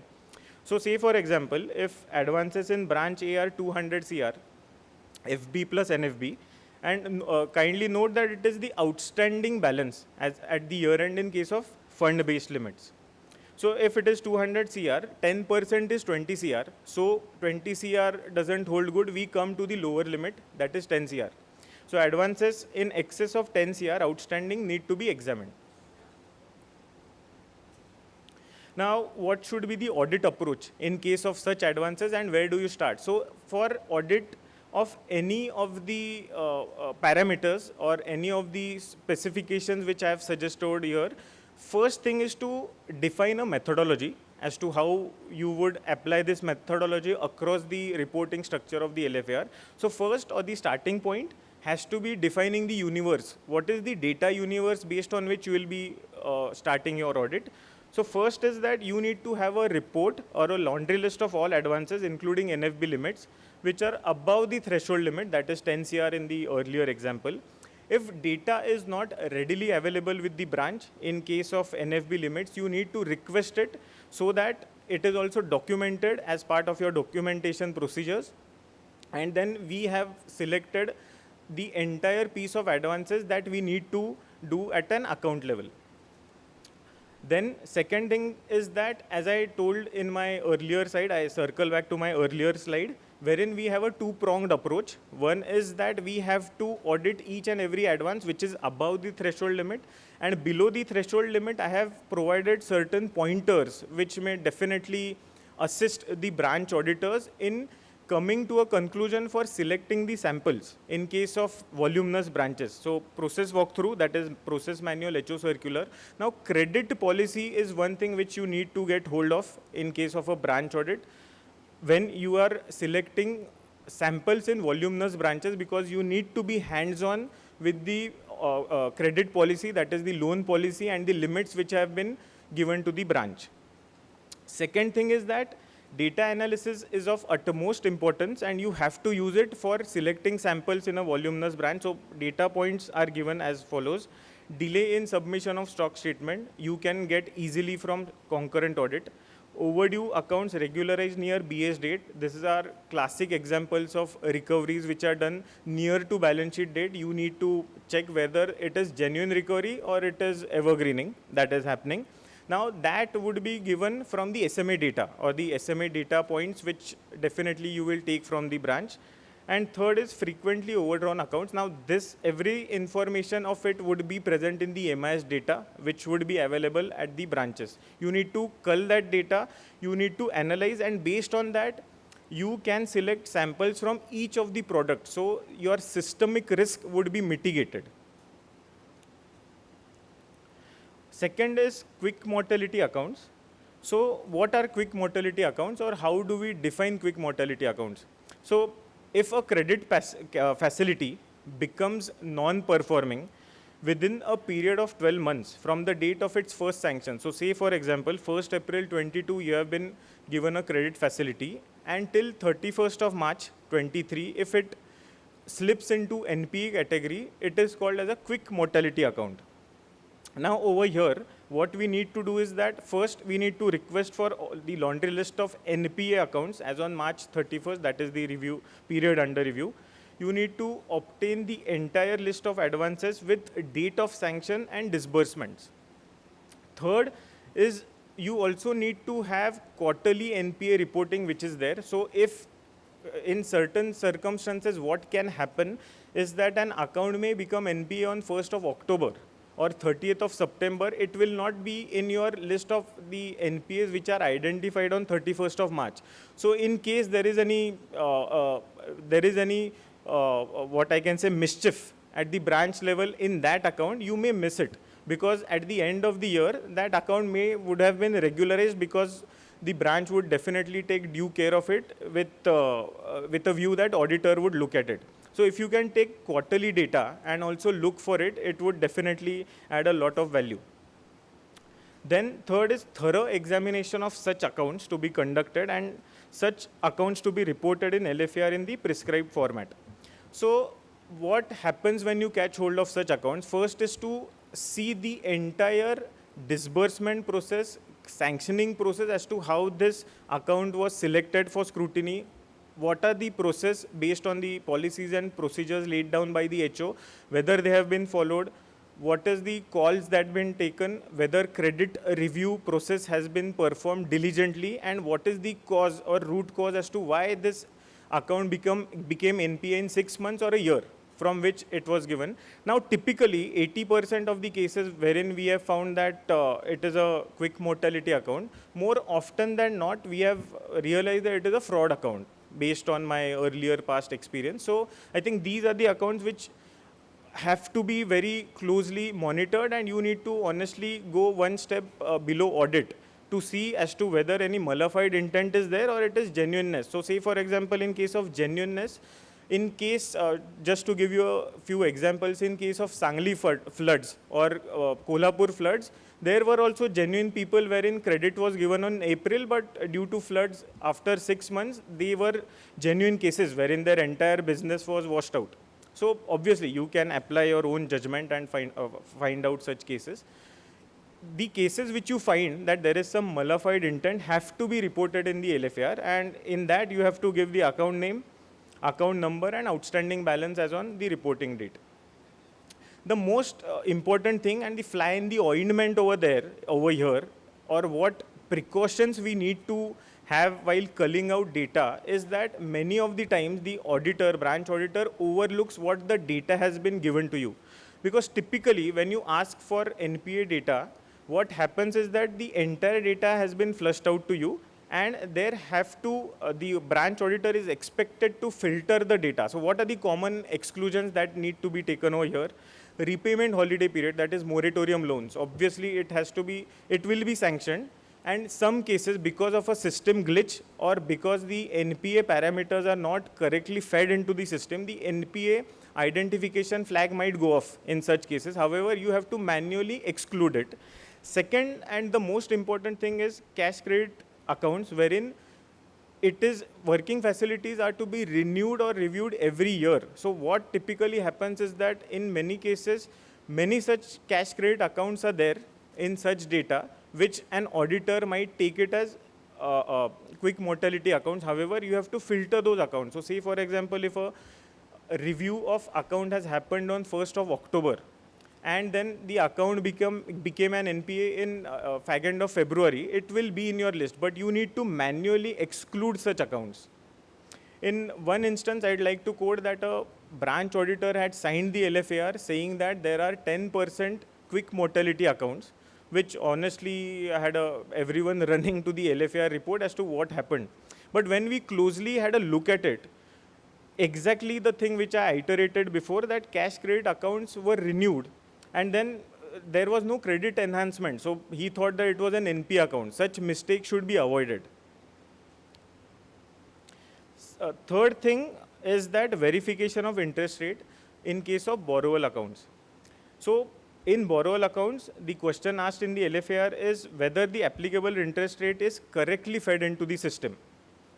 So what we need to do first is that we need to see what is the process of feeding of interest rate in the system. Now this is a very critical or a crucial point over here, because each bank may have a different process which is implemented.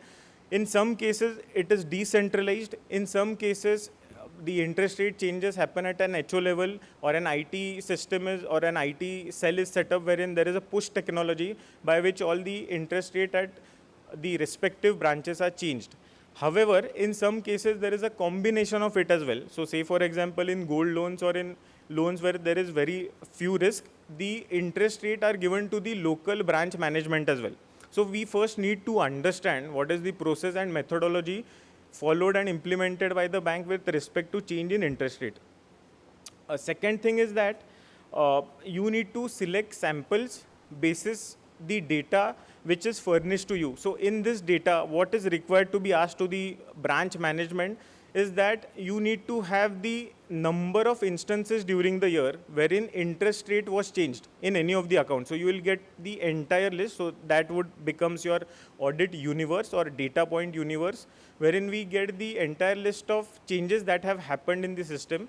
And then you compare it with the sanction letter. So say for example, if you have 100 accounts and of which by stratified sampling or random sampling you have selected 25 samples, in that 25 samples you need to check the interest rate which has been sanctioned in the sanction letter and then what has been fed in the system. Now in this, the most important thing is to have various approaches for picking up samples. So in some cases, what I would like to suggest you is that you can pick up, if the sample size is say 30 for the cause of this example. In case of 30, 10 samples may be of accounts which are top 10 standard accounts of the branch, so that you have a comfort over the interest rate which is being charged to the top 10 standard accounts. Bottom may be the middle interest rate, that is the accounts which are sitting just below top level accounts, and the last or last level would be the smaller accounts which are not in the horizon of mid level and top level advances in case of amounts. The most important thing or an example which I'd like to quote over here is that in case of a bank, we followed similar approach. And in case of accounts which had very sundry amounts or the outstanding balance was not materially significant, that is 30 lakhs, 20 lakhs in case of a larger branch, I'm saying. So we picked up 5 samples in such cases, and over that we saw that the interest rate had not been changed.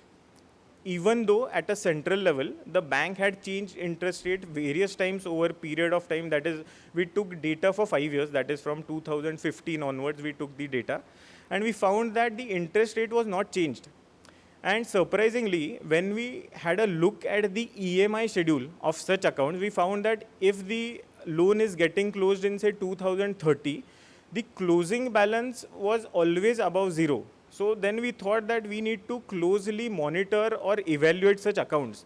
Then what we found is that as the interest rates were not changed in such accounts, the EMI was also not changed. So just imagine the ramifications across the branches or the bank, which had a colossal effect on its NPAs, because as we follow an ideal balance, that is the EMI as on 31st March has to match with the closing balance, in the sense that what is the notional balance which the account would be in case it is a standard account, and then we compare it vis-a-vis the outstanding balance. So it had amazing ramifications on the financial statements of the bank, and it was picked up at a was not at all material. So don't ignore samples which are of lower value as well. It may give you something which you have never expected.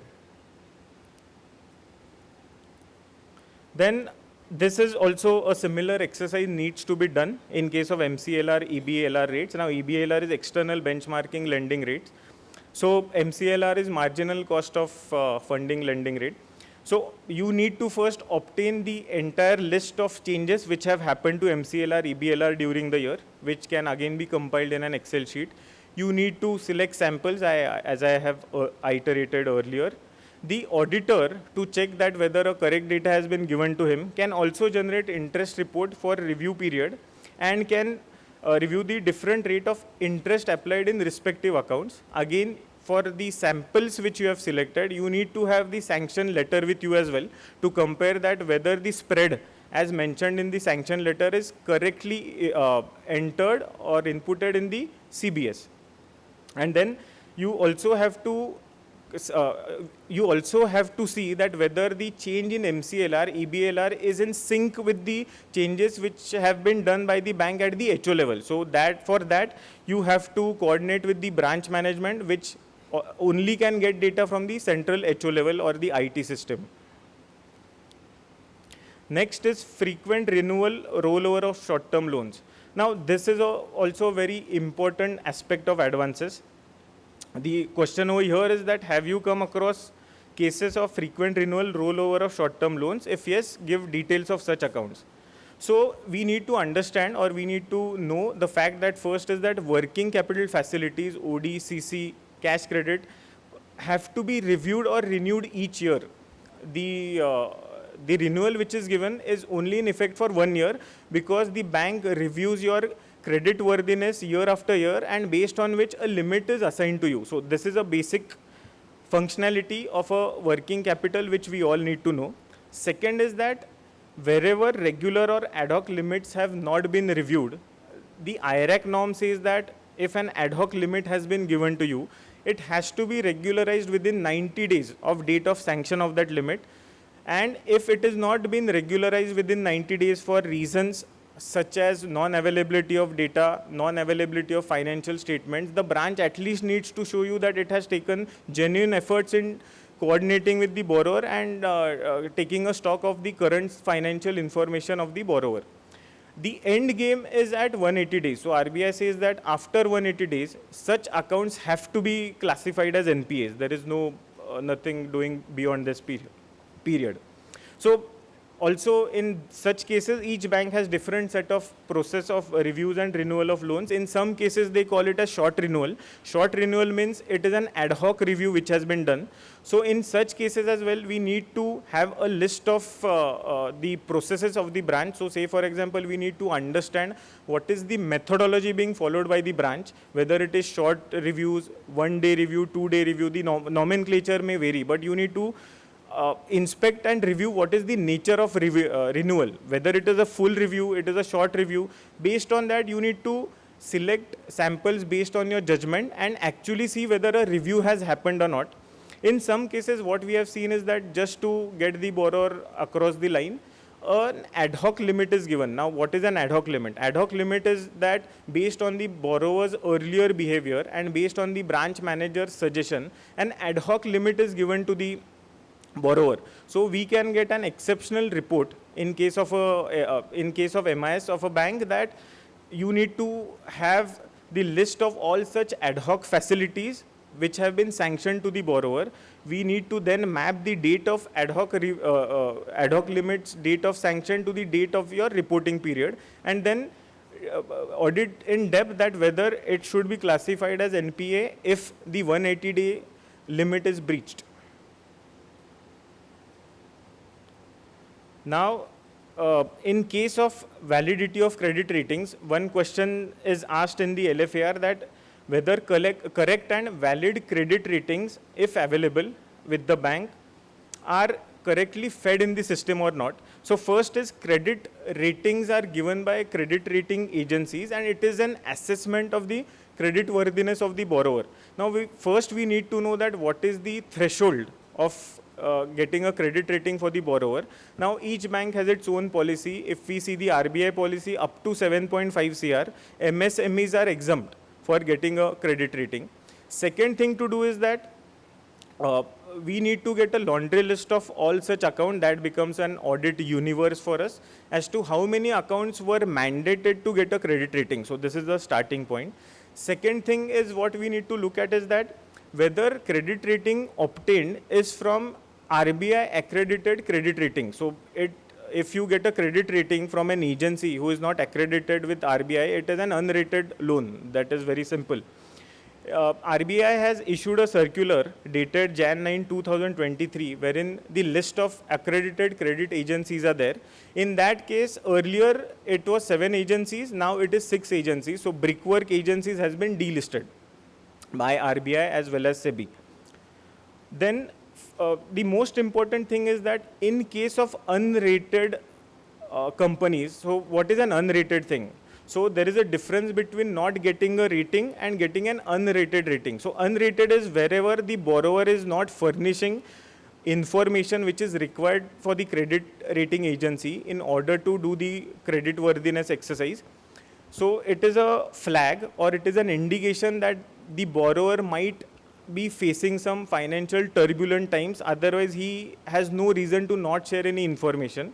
Obviously, in exceptional circumstances, there may be genuine cases, and I'm sure there would be some genuine cases. So the skill lies at the auditor's level that we need to see we need to bifurcate the rice from the chaff. That is, if we find that information was not given for any genuine reasons, we need to dig in deeper. And it might happen that such accounts are contained in your top 10 standard accounts of that branch, because credit rating is only required above a certain threshold, say 7.5 CR or above. So it will have definite ramifications on the financial statements.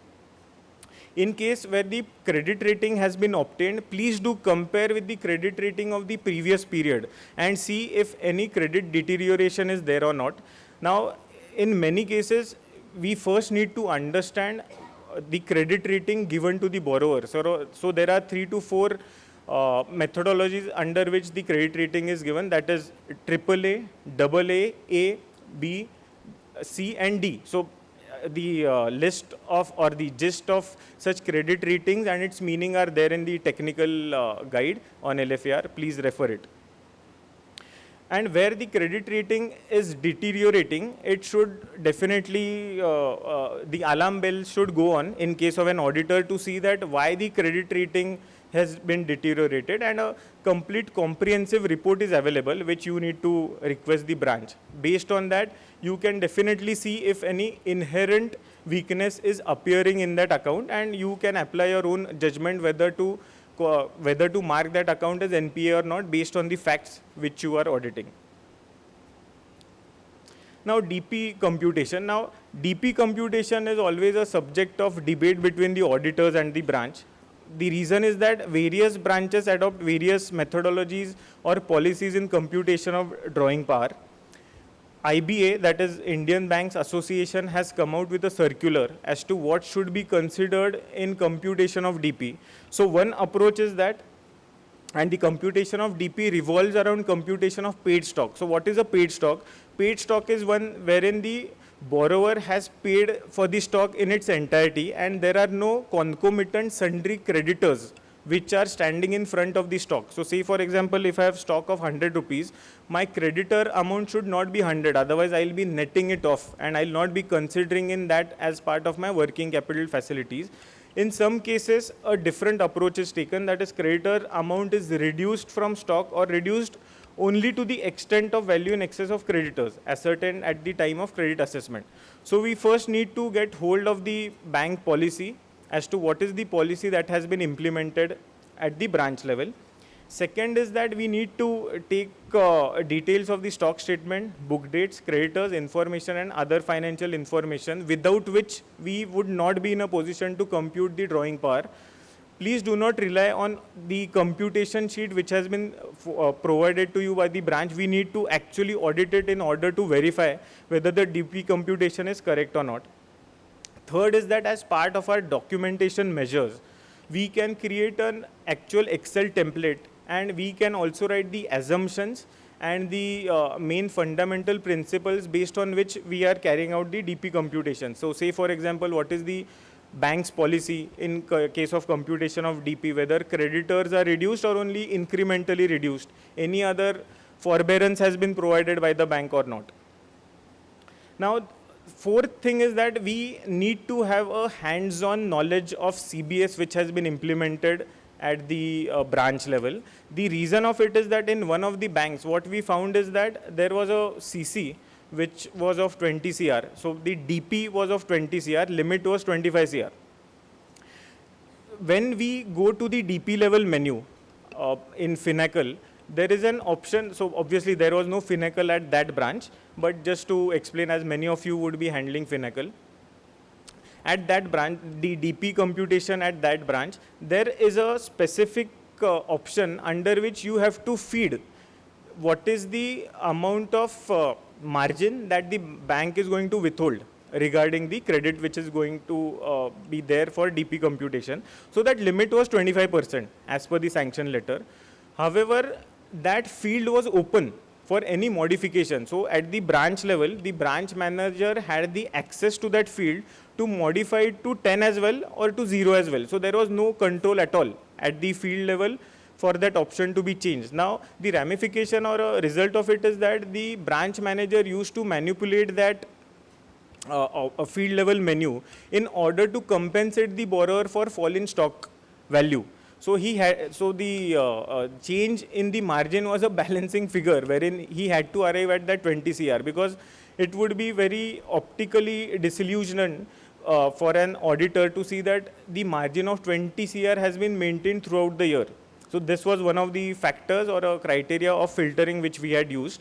And in that we also took a trail of how many changes were carried out to that menu level. So we found that the branch officer or the branch manager rather had played with that menu 5 to 6 times in that year. So which points to an incorrect DP computation. Again in Finacle, if we see, there are two words which signify in case of DP computation. One is D and one is E. If you see the cash credit menu in security column, you will see that there are two indicators. One is D and one is E. Now, what does D indicate?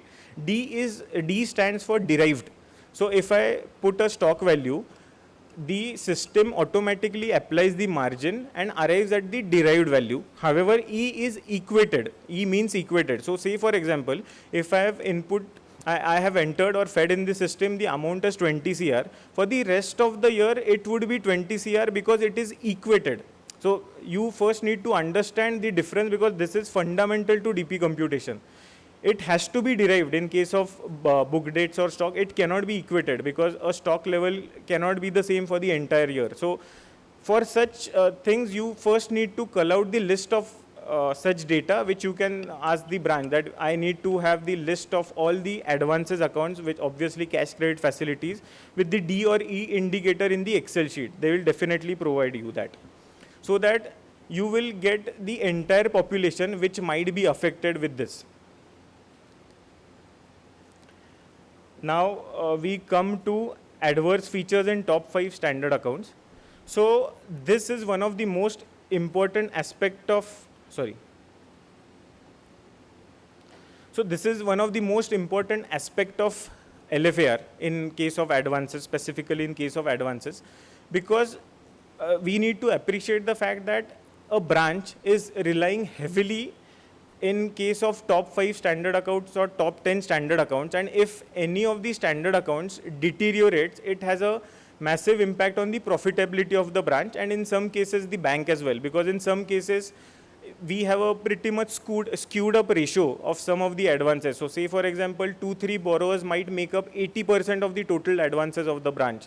Or say for example, real estate sector may make up to 90% of the advances of the branch, which we have definitely seen during our audits.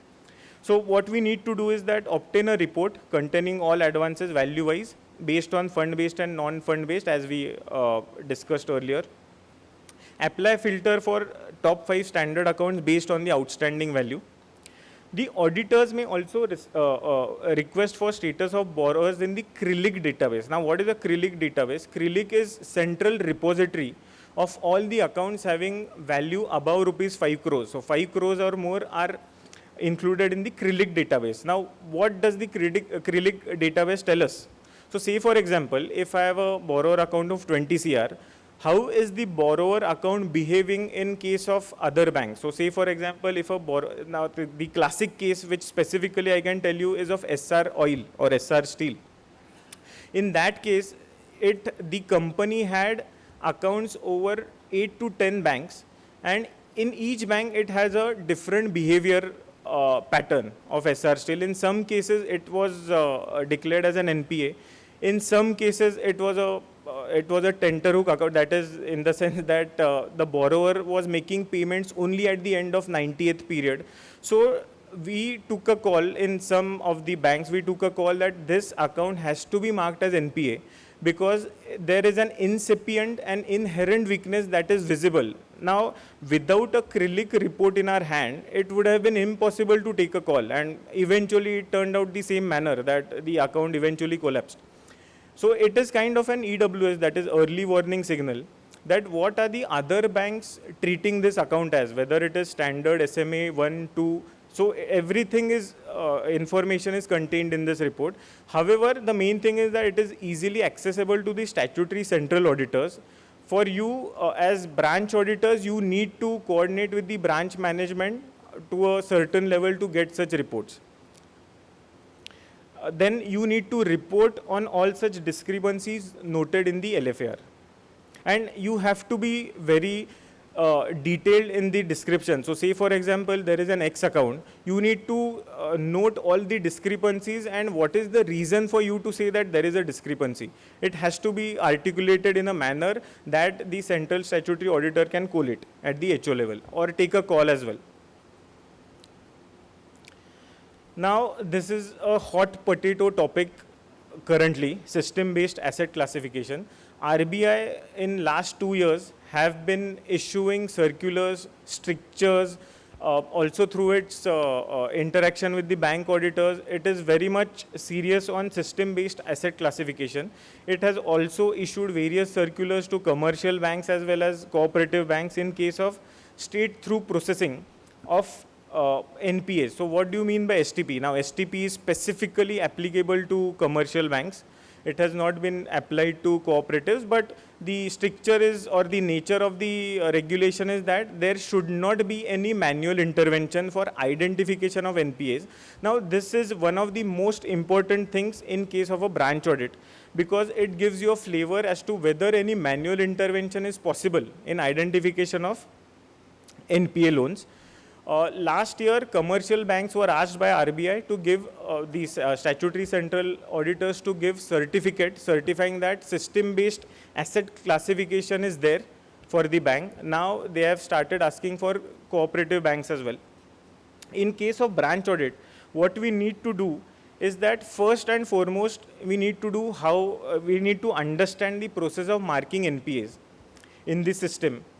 First and foremost thing we need to do is that we need to ask the branch manager whether he has any access rights to the CBS system wherein he can tamper with the NPA dates, whether he can stop the account or mark the account as to the system shouldn't recognize it as NPA, as we call it an NPA flagging. So what all powers and access does he have to the NPA system is of foremost importance. Second thing is that you can have a written thing from him on an email or through an MRL that he does not have any powers to change the NPA identification system. Third thing is that I have tried to list the number of instances which are very difficult to incorporate in the NPA identification of a bank practically. RBI may say that you need to automate your NPA identification system, there shouldn't be any manual controls, but practically in some cases it is difficult. So say for example, repeated restructuring. Now in some banks what has happened is that they have upgraded to a new software system, by virtue of which the earlier data is contained in a different database and the new data from the go live date is in a different database. So in case of repeated restructuring, RBI says that if an account becomes NPA, the date of NPA should be the date from the earlier EMI schedule which was given to the borrower rather than the NPA date rather than the date on which it was identified as NPA. So in such cases, banks are finding it very difficult to implement such a system. Second is non-commencement of projects as per DCCO. So DCCO involves various dates. DCCO means date of commencement of commercial production. So in case of project loans, a lot of regulatory forbearance has already been provided to such project loans, wherein in case situation mandates that the borrower, who in all cases are infrastructure companies, the circumstances are such that they are not able to start because of reasons beyond their control. So say for example, environment issues might be there, the road or highways which are being undertaken by them have not got the due approval or permission. So it is of not because of their issue which they are not able to start the project. So in some such cases, there are various dates. So in some cases, if there are land acquisition issues, there are various dates which need to be inputted in the system. But in some cases, the system is not capable of having such features. So in that case, it is a manual intervention or a manual monitoring exercise which the banks have found as a workaround. So in such cases, you have to see whether the system is able to identify NPA on an automated basis, or you have to actually identify it on a manual basis. Then percolation effect is the most common thing. So what do you mean by percolation effect? I have two accounts. One is a CC account and one is a TL account. If my TL account is identified as NPA, my CC account also needs to be identified as NPA because of one borrower, one classification. In some cases, such identification of my related account is not happening. So these are also instances where manual intervention is required. In some of the fraud account, if one of the account is identified as fraud, my all other credit facilities have to be identified as NPA and 100% provision needs to be taken. But we have seen many instances wherein such functionality itself is absent in the system. So due care needs to be taken. Then another thing which we need to look at is the credit cards. In case of credit card devolvement, what happens is that if I default on my credit card, my other account linked to my cust ID where the credit card is linked should also be downgraded to NPAs, which is honestly not happening at many places. So these are specific instances which I thought to quote so that it would be easy for you to check whether the system is classifying NPAs automatically or there is some manual intervention involved. One case which I have selected is for downgrading of already an account which is an NPA. So when we say downgrading, say for example, if a substandard account goes to D1, that is doubtful 1 category, if a doubtful 2 category goes to loss asset or D3 asset, then it is called further downgrading of account. So in that case, what RBI says is that in case the realizable value which is assessed by the valuer of the latest valuation report is 50% lower of the earlier report or of the earlier value which has been assessed by the bank or RBI, the asset should be directly be classified as a loss asset. Now such controls are very difficult to be implemented in the system. So I have just listed down such things wherein it would be very easy for you to go and verify whether such things have been automated or not. And any such case needs to be thoroughly audited and reported wherever manual intervention is involved. Now, this is a classic systemic risk which is involved in case of branch audits. So if you find across any branch that, say for example, repeated restructuring is not adequately addressed in the CBS, it will definitely have ramification across the bank in the sense that all the accounts would definitely be affected wherein repeated restructuring is not getting tagged NPA automatically within the system.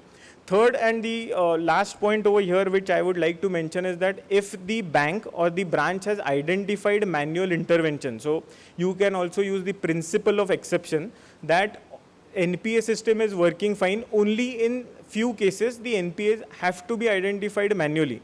So whether any SOP is there in the sense that whether any standard operating procedure is obtained, is available at the branch level, wherein you have list of instances that this is an NPA and it was marked manually and this is the procedure that the branch has followed to mark that account as NPA. Now classification of SMA, that is special mention accounts. So this is also an important modification done to the LFAR 2020, wherein it says that whether the branch is following the system of classifying SMA 0. So SMA 0 is overdues of 0 to 30 days, SMA 1 is 31 to 60, and SMA 2 is 60 to 90, 61 to 90. And third is obviously the NPAs. Whether the auditor disagrees with the asset classification, which is carried out by the branch or the CBS. So here, again, we have to do some analytics.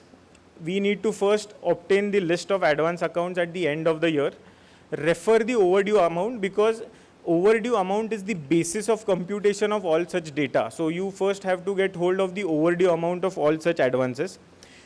In selection of samples, you have to be pretty careful, as you have to address all types of classification. So in your samples, you have to make sure that all classification of asset classification is contained. So say for example, you have to select some samples from SMA 0, SMA 1, 2, and so on and so forth.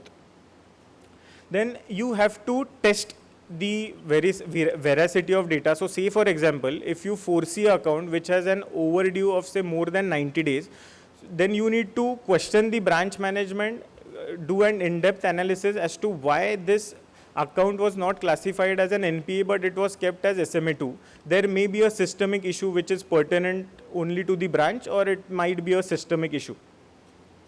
Third thing is that you need to report all such advances or accounts where you are disagreeing with the branch management regarding the classification of accounts.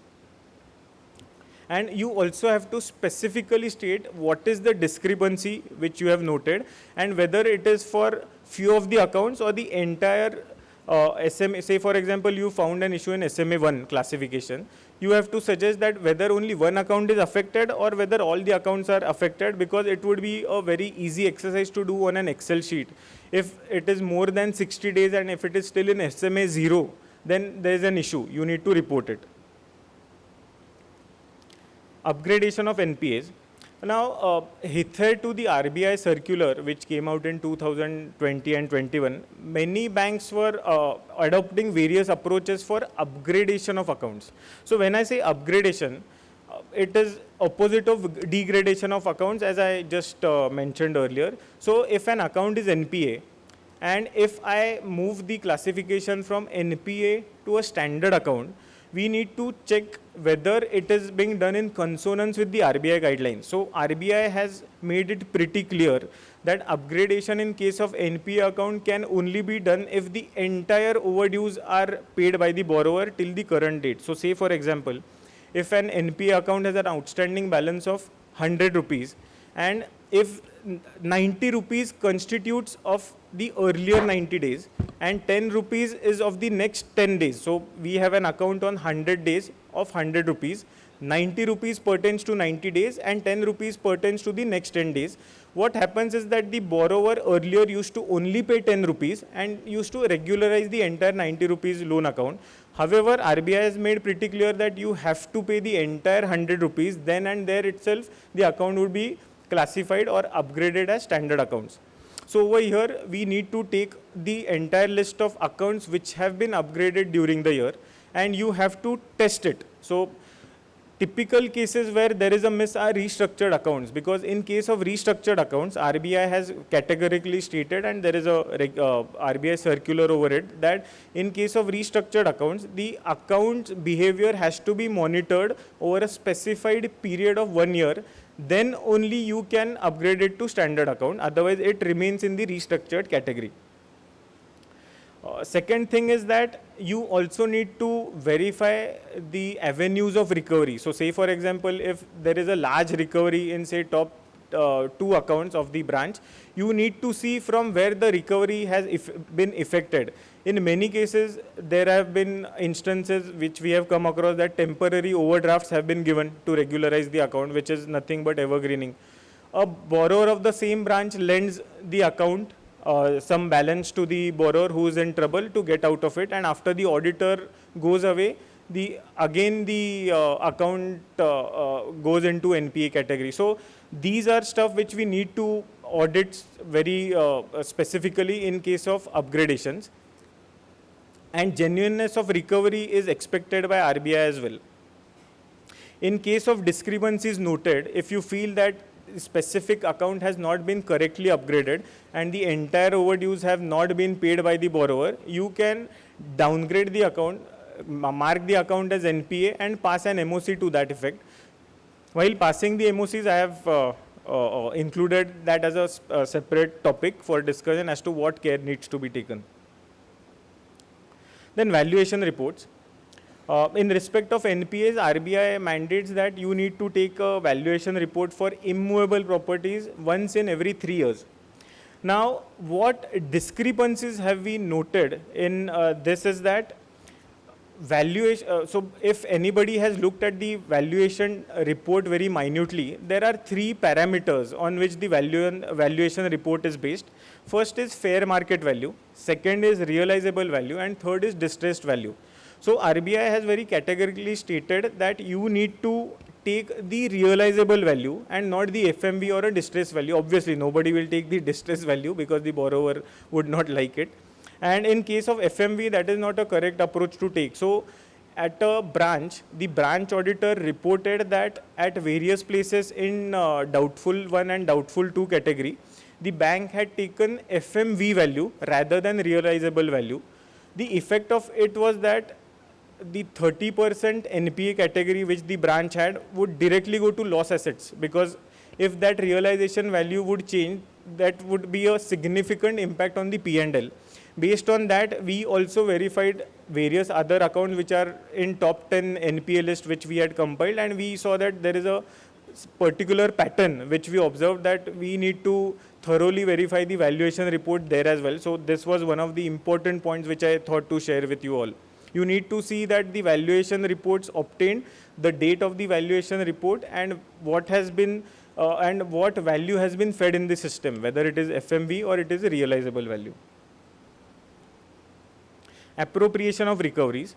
Now over here, typically for appropriation of recoveries, there is a bank policy which states that the bank will appropriate recovery towards first, it is a priority based policy, that is first would be principal, second would be interest, third would be charges, or the other way around.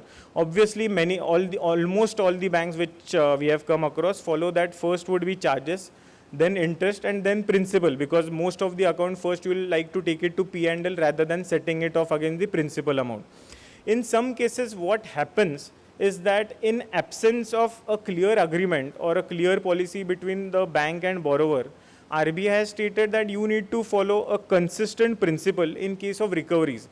In some cases where large accounts are involved, smartly the bank tries to appropriate the recovery toward the principal. So say for example, just to put things into correct perspective, by way of an example, if your loan amount is 1,000 rupees and it is an NP account, and if I get a recovery of 200 rupees, I appropriate 200 against 1,000. So the principal goes down to 800 and my provision is less by 200 rupees. Rather than that, if you are following a consistent approach wherein charges, interest is first being deducted and then only principal recovery is applied to the principal amount, my provision will go down significantly. So this is a care, or we need to have a look at it as to how the bank is appropriating recoveries at the large advances level. Now, how do we check it? Obviously, discussion with the branch manager, and as we say, the proof of pudding is in eating it. So you need to cull out data from the CBI, wherein EMI recovery menu options are there, and we can see the track changes as to how the recovery has been effected in the system. First is to charges, or directly it was made to principal. Now we move on to the liabilities and minimum liabilities and others for audit approach in LFAR. These are the major changes. Now levy of charges, minimum balance. So over here, first and foremost, we need to know as to what is the bank policy which is followed consistently over a period of time for charging of levy of charges for minimum balance. We need to select samples from different products of savings account or current account, wherein we get the product wise sampling, and we have also an assurance that we have selected samplers across the population and it is not in silos. Also understand the logic of charging of interest in the CBS. Most of the times the branch manager honestly is not aware as to how the bank is charging it. So the bank policy in some cases is very well elaborated, or it actually gives an example as to how the interest would be computed. As auditors, as part of our documentation process, we can have an Excel sheet wherein the example is plotted, and we can also juxtapose our computation with it, and we can also see whether the charges have been computed correctly or not. In case we find any discrepancy, obviously we have to report it in the LFAR.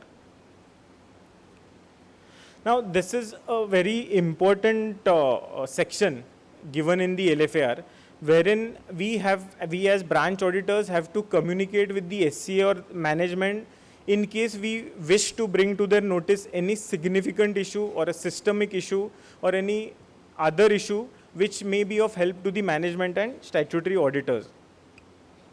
The auditor over here may point out to a systemic risk, CBS issue, internal control issue. Now, this, based on my experience, this specific chapter, or rather this point, is not given so much of importance by the branch auditor.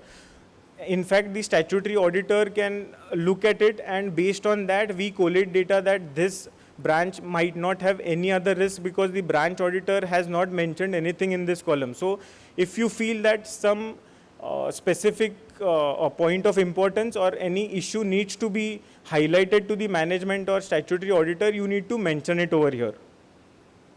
Also, in case you are not sure as to what call needs to be taken regarding that account, first and foremost my advice would be to take a call, put it in LFAR, and also mention it over here if you are not sure about it. So please do make use of this space given to you. Next topic which we move on to is MOC, Memorandum of Change. So first is when and how to issue an MOC. So what do you mean by an MOC? MOC is nothing but a journal entry or a JV, which is in effect a rectification entry that needs to be passed in the books of branch to rectify errors, omission, classifications or provisions while doing a branch audit. So MOCs can be categorized into following heads. First is rectifications relating to modifications in balance sheet, then modifications to P&L account, modifications to advances portfolio, which is a reclassification. Say for example, you found an asset which is tagged as secured. However, you found out based on the documentation that it is not secured as the registration formalities have not been carried out by the branch. So then you can pass an MOC in this section wherein you reclassify the advances portfolio. Then revision in provision. So say for example, if you downgraded an account or if you feel that the interest reversal has not been effected correctly in the system.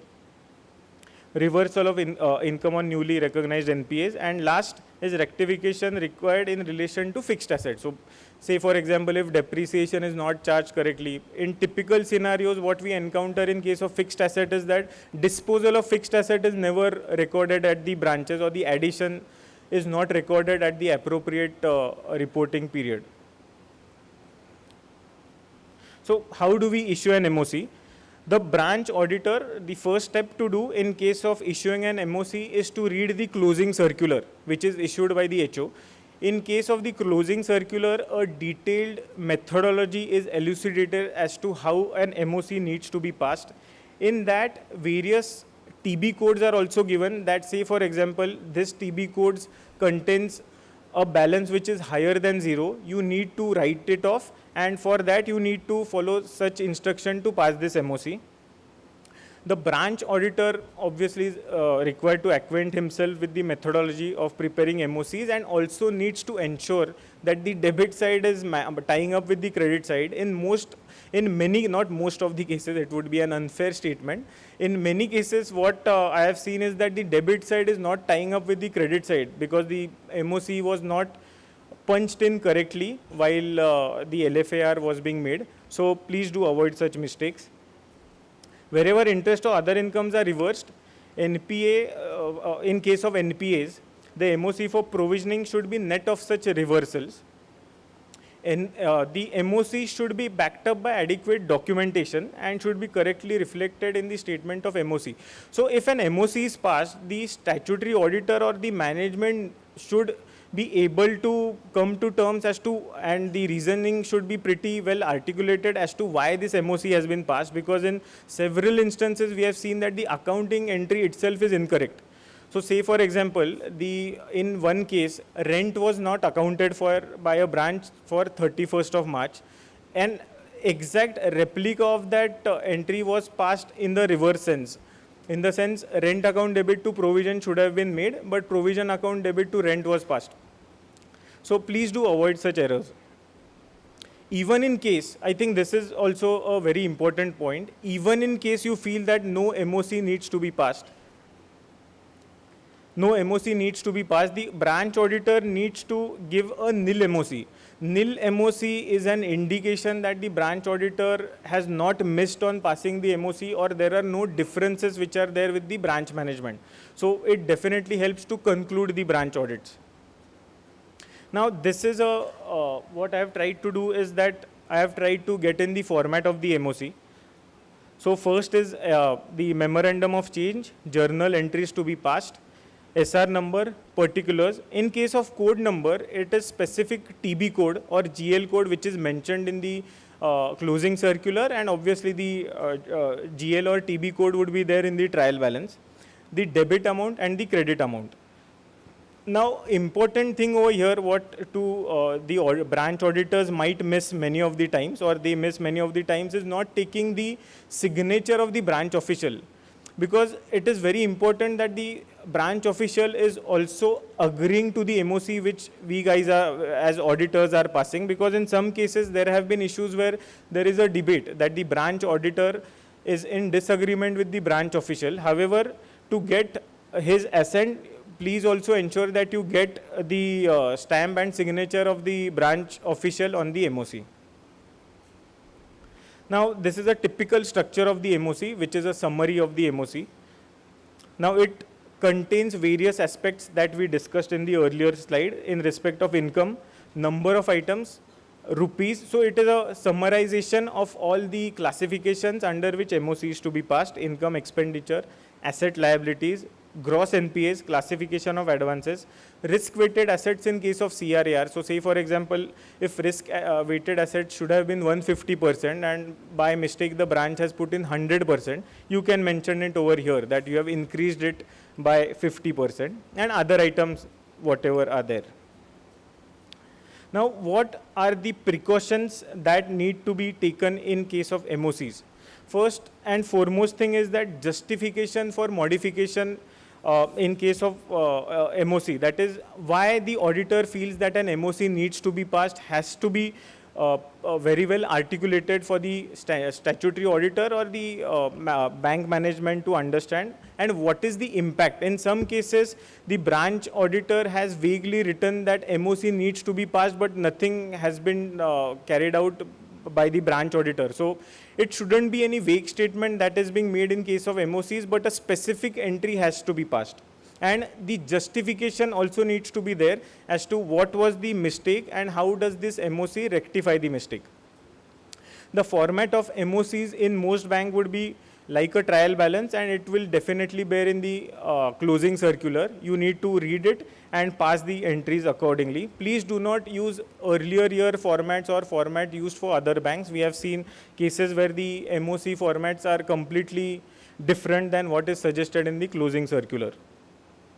The total of reclassification of advances suggested in secured, unsecured, guaranteed advance, sector-wise advance should be correctly brought up in the MOC, and total of both sides should tie up. So as I iterated earlier, that debit should tie up with the credit side of it.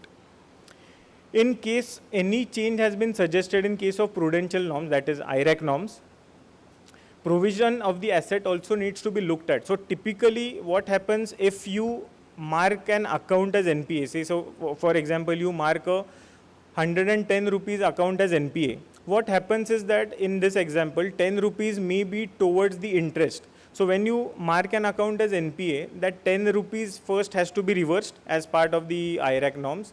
then the principal balance, the provision would come in. So say for example, 15% would be for substandard.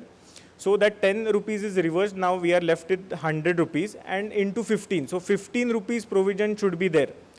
Typically what happens is that in some of the cases provision is taken on the 110 rupees because the branch auditor misses out on reversing the interest which needs to be done. So please do take care that all such aspects are being addressed appropriately. As I iterated earlier, ensure that nil MOC is invariably forwarded so that there is no confusion whether an MOC is required to be passed or it is not required to be passed. When you give a nil MOC, it is amply clear that no MOC is required to be passed and you are fine with the accounts. MOC also needs to be signed by the branch in charge, which I have mentioned before. Now, a typical scenario arises in case of a disagreement what to do between branch manager and auditor. If the auditor is convinced that, and say for example, most of the disagreements which we have come across is in classification of NPAs, because the bank from its side always says that the auditor has not appreciated the facts and it has a different perspective to it because of interpretation issues. Now in such cases what we advise the branch auditors is that please do prepare a note of all the factual observations which you have, then your own analysis and the reasons which compelled you to mark this account as NPA. You can attach it as part of a note to the MOCs and then please do pass an MOC, because the MOCs have to be audited by the central statutory auditor and only when he gives his assent the MOC is passed. So you can mention whatever is there in the account in the MOC and please give a rational justification as to why you feel that account should be marked as an NPA. It immensely helps the statutory auditor in taking a call, because as I told you, there are hardly a couple of days or a day in which you have to conclude on the LFAR audit as well as the MOC audit. And then you have to close the books of accounts. So it definitely helps the central statutory auditor if it is very clearly articulated with all the facts given as well. In one case, I would like to highlight that case. In a branch, in a South Indian bank, a branch was there wherein the branch auditor was not giving the LFAR, was not issuing, and we had to close the books. So the branch auditor directly connected with me and told me that there is an issue with the account. So I told him that please do write the facts, mention it in the MOC, we'll have a call taken on it, a fair call taken on it, obviously, because we'll also be signing the balance sheet. So he articulated it so well that it was self-explanatory and the bank had no answer to it. So in such cases, it is of utmost importance that the query is very well articulated and a justification is given. He had also quoted a lot of RBI circulars which form the fulcrum of his argument, and then we accepted it and it had to be marked as an NPA. However, if he had not given the note, in some cases there would have been genuine cases wherein the NPA should have been marked, but just because the note or the articulation was very bad, we were not able to understand the head or tail of it, so we asked the bank and closed it, because that is the practical scenario which we face.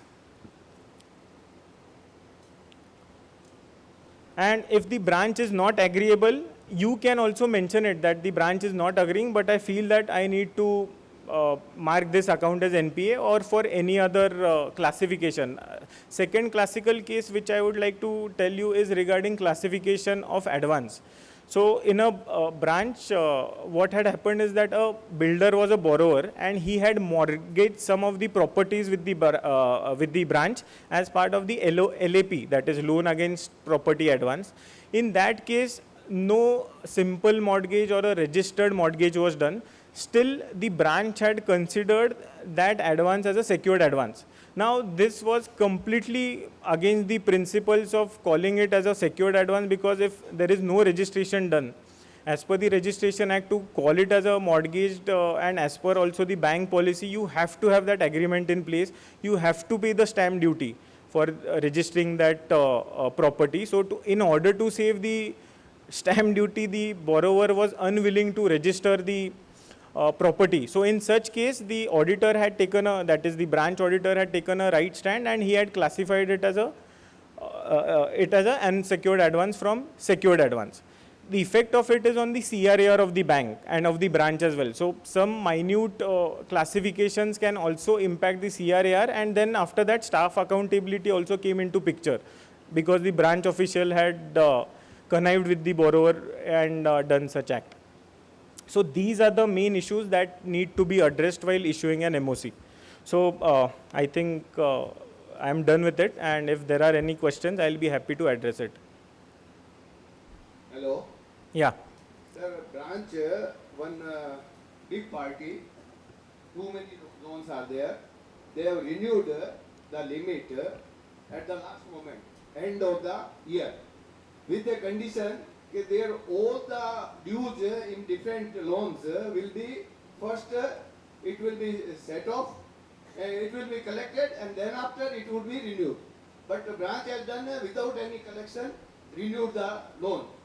Whether this is a real renewal, whether we can put this in a MOC? No, see, the first thing to note over here is that the bank has 90 days and 180 days limit is given to the bank for renewal of the loan. Within 180 days they have done, last moment within 180 days they have done the renewal at the end of the 180 days. So if the conditions of renewal are not satisfied, you can definitely pass the MOC. Because for renewal, the main thing is that the branch needs to do a fresh review of all its financial statements, the credit worthiness of the borrower, and then only a renewal can be made. Otherwise, it is only a paper renewal exercise. So it's not a proper renewal. It is not a proper renewal. Correct. Only provided that 180 days has elapsed. No, 180 days not elapsed because before 180 days the regional office has issued the sanction and indicating Then that you they can definitely have an adverse observation over there, in the sense that you can definitely have a look at that account. It is not a correct way of renewing, yes, that's correct. Okay. because the renewal conditions have to be adhered to. Fulfilled, Otherwise, there na? is no renewal point. conditions should be fulfilled. Then only Correct, renewal correct, will correct. be accepted. Yeah, yeah. It is akin to disbursement conditions. Okay. Thank you. Yeah, I think. Thank you. Thank you so much, Sanat, for all the time and wonderful session. We really appreciate the effort and your passion to share your experiences. Today, we started with the chronology, with the recent circulars and the audit planning. Tomorrow, yet another full packed day we have, and we commence with our sessions tomorrow morning at 9 a.m. Request you all to please be present sharp at 9. And thank you so much, Sanat, to kindly consent to share the presentations as well to all the participants. Yes, we would be sharing the presentations on email. So thanks for the active participation. Thank you.